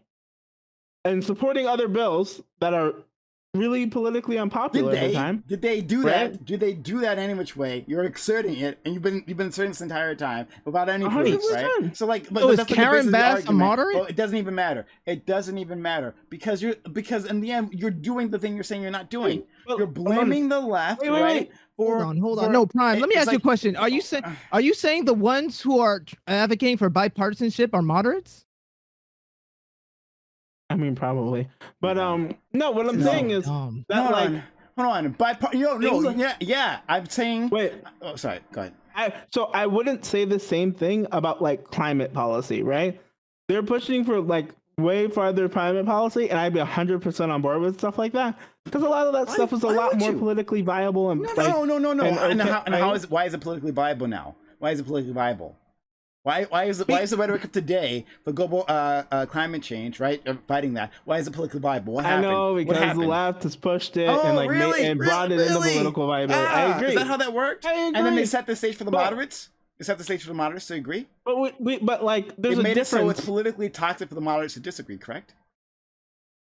What? Oh, Can you repeat that? they made it so it's politically toxic or difficult for moderates to disagree. Correct? What does that even? And For climate something change. like for climate change. climate change policy? Yeah. Well, Yeah, I mean, right? it's just hard Yeah, like, scientifically to. Like if we No, put like science had nothing to do with it. They didn't give it. So they if never we gave a put- shit about science. They if we never were gave a to shit put a- about. They give a shit so about if we power. were- That's what all that matters ever. wait, I think so it's if more we were- evidence If to we were start putting thinking up a about it. climate Definitely change bill right Evidence here. doesn't. Sorry, go ahead. So the evidence doesn't this- matter. Is my point. The evidence doesn't matter. It's not that like these moderates all convinced. Oh no, the science. I guess that You're makes saying sense. the No. moderates Yeah, don't that's care not- about evidence and science? I'm saying that they care No. about power. They care about. All they like, care what about is is votes. relevant. Okay, that's at the end of the day. No. If this was a climate bill, I would be 100% that we like demonize the center and we say fuck those guys, right? But this isn't a climate bill. This is like it's not that like what if Joe Manchin like the doesn't wanna idea do it? of like ACAB and like the BLM shit was like it was so bad. What if Joe like, Manchin that doesn't wanna it do it? almost lost Biden the What if fucking no, seat in that's the White bullshit. House, That's right? bullshit. That's a lie. That's a lie. But anyway, what if Joe Manchin doesn't want? Joe Manchin is not in favor of. Wait. Are you denying the fact that BLM riots literally almost lost Biden the I'm using this presidency? climate change 'Cause that's example. like I'm using I this would climate even- change example because you're saying climate change is the States one went more is blue. one where we can actually move the ball, right? Okay, great. So with Or- Joe I think it's- Manchin, Chris Sinema comes out against it. Is it their fault or is the leftist fault if they come against anti climate change legislation? oh, I would blame them, right? Oh, okay. So we blame them, 100%. right? But my problem is with like this is specifically there's so much like hate and vitriol on this specific topic on like the shit coming from the left. It's so bad and so it's so bad it almost lost us an election, right? It's not that's a like lie. You keep That's a saying lie. that. That's a It lie. is Cap- not- That's States no, went it's blue, a but lie. Cap. Your that's special not pleading, a lie. Your Hold on. special pleading I is think a approval lie. rating tanked during the fucking Your special pre-election shit pleading- because of the riots coming from Your the special BLM shit. pleading- This your is not a special lie at pleading- all. Your special pleading that you're doing for environment. Oh, okay, that's the thing that'll work in when it's been just as vitriol. When people have been fucking dying, they've been literally dying in North Dakota fighting that pipeline. Right? Was it North Dakota? I don't know, somewhere there. Right? Fighting that pipeline. Right? They literally been getting shot. They're being killed. They're being attacked by dogs. Like, that's the more peaceful. Like, it's the most peaceful version of leftist movement. What? Hey guys, really quickly, Prime, I just want to let you know that the Breathe Act, which was the one that was supposed to be the counter to the Justice and Policing Act, that was actually like endorsed like very wholly by two different people from Massachusetts 7th Congressional District and Michigan's 13th Congressional District. They were two of the faces of that bill, and they literally did say that they 100% intended to interact with the legislation on it. So there was a Okay. direct bill that Okay. was definitely being Well, spoken of by actual House members, Was it introduced? where they were saying that Was it introduced? no, because they already had the Justice and And they Policing voted for Act. that? And they voted for that, right? And they Those two did. people So then voted I for guess that? my point. So then okay, sure. Yeah. Like you can try to move voted for past it. this. But the point that I've been making this entire time is that I would imagine that Republicans would feel that given that this other bill was something that was endorsed by plenty of Democrats and also encapsulated a lot of the talking points around things like defund the police and things like that, which they were wholly opposed to, that I would imagine that they would think that passing the George Floyd Justice and Policing Act would be a step towards them now beginning to talk about this other bill that they felt would have been further. Quiet tones, just like you. When leftists vote for moderate bills, they still get blamed for everything. Amazing. Anyway, Chris, No. hurry up. Wait, hold on. It's not that we're not blaming them for voting for a moderate bill. We're blaming them for literally drafting a counter bill, And which is significantly They more. didn't draft wasn't that. all- They didn't wait, draft wait, that. wait, Those wait, were the wait, people in the wait, House, wait, right? Didn't actually wait. draft that? Okay, Wait. great. So they didn't draft that. Wait. Okay. Wait, Like, I don't know why we're treating drafting is writing, number one, and Yeah. we're not going to sit here. We're not going to pretend as if the BLM Democratic organization Party. did that, not those House members. BLM we're not organization is gonna- not we're- leftist as a whole. Like, it we're doesn't not make gonna any sit here and not pretend. I hope no leftist. one in this call is going to pretend that BLM is completely dissociated from the Democratic Party when we actually saw that all of the donations that were going from Black Lives Matter, like that were going to from BLM.org, were going specifically to Democratic politicians. Like literally, they released all of that information, and we recognized that all that Doesn't information, all that money doesn't was mean going to that. anything. So to act as if these things had nothing to do with each other is absolutely insane. So And then the entire Democratic let's Party talk is about the indicted. fact that clearly that this thing I know, this like, does is that sound what like it's a you're saying? reasonable contextual idea that because of the fact that they were challenging this bill and they were literally countering this bill and saying that it wasn't enough and they had another bill in mind, I can easily see why Republicans would then say, these guys, yes, they're voting for this bill, but this is only a step, this is only a modicum of the thing that they actually want to do, and the thing that they actually want to do is already literally written and drafted, and because this thing is written and drafted, then that That's means not the now we can argument. finally say that by doing this, that we're going to be isn't giving them and okay. arming them in the direction of what we they don't- actually we want to do, and that's going to allow them to go ahead and like again, that would be giving them the inch. Sure. All right, go ahead. Go ahead. That's fine. Whatever. I don't care. We'll go with Chris. Hurry up. We don't ever we talk about this rhetoric from leftists all the time. We don't give a fuck about the rhetoric from the right, right? We don't like from the far We right at don't. all. And like We talk don't- about we the literally- rhetoric from the right all the time. What are you talking Sorry, about? hold on, finish it. No, finish I'm it, talking finish your about point, when finish it- your point.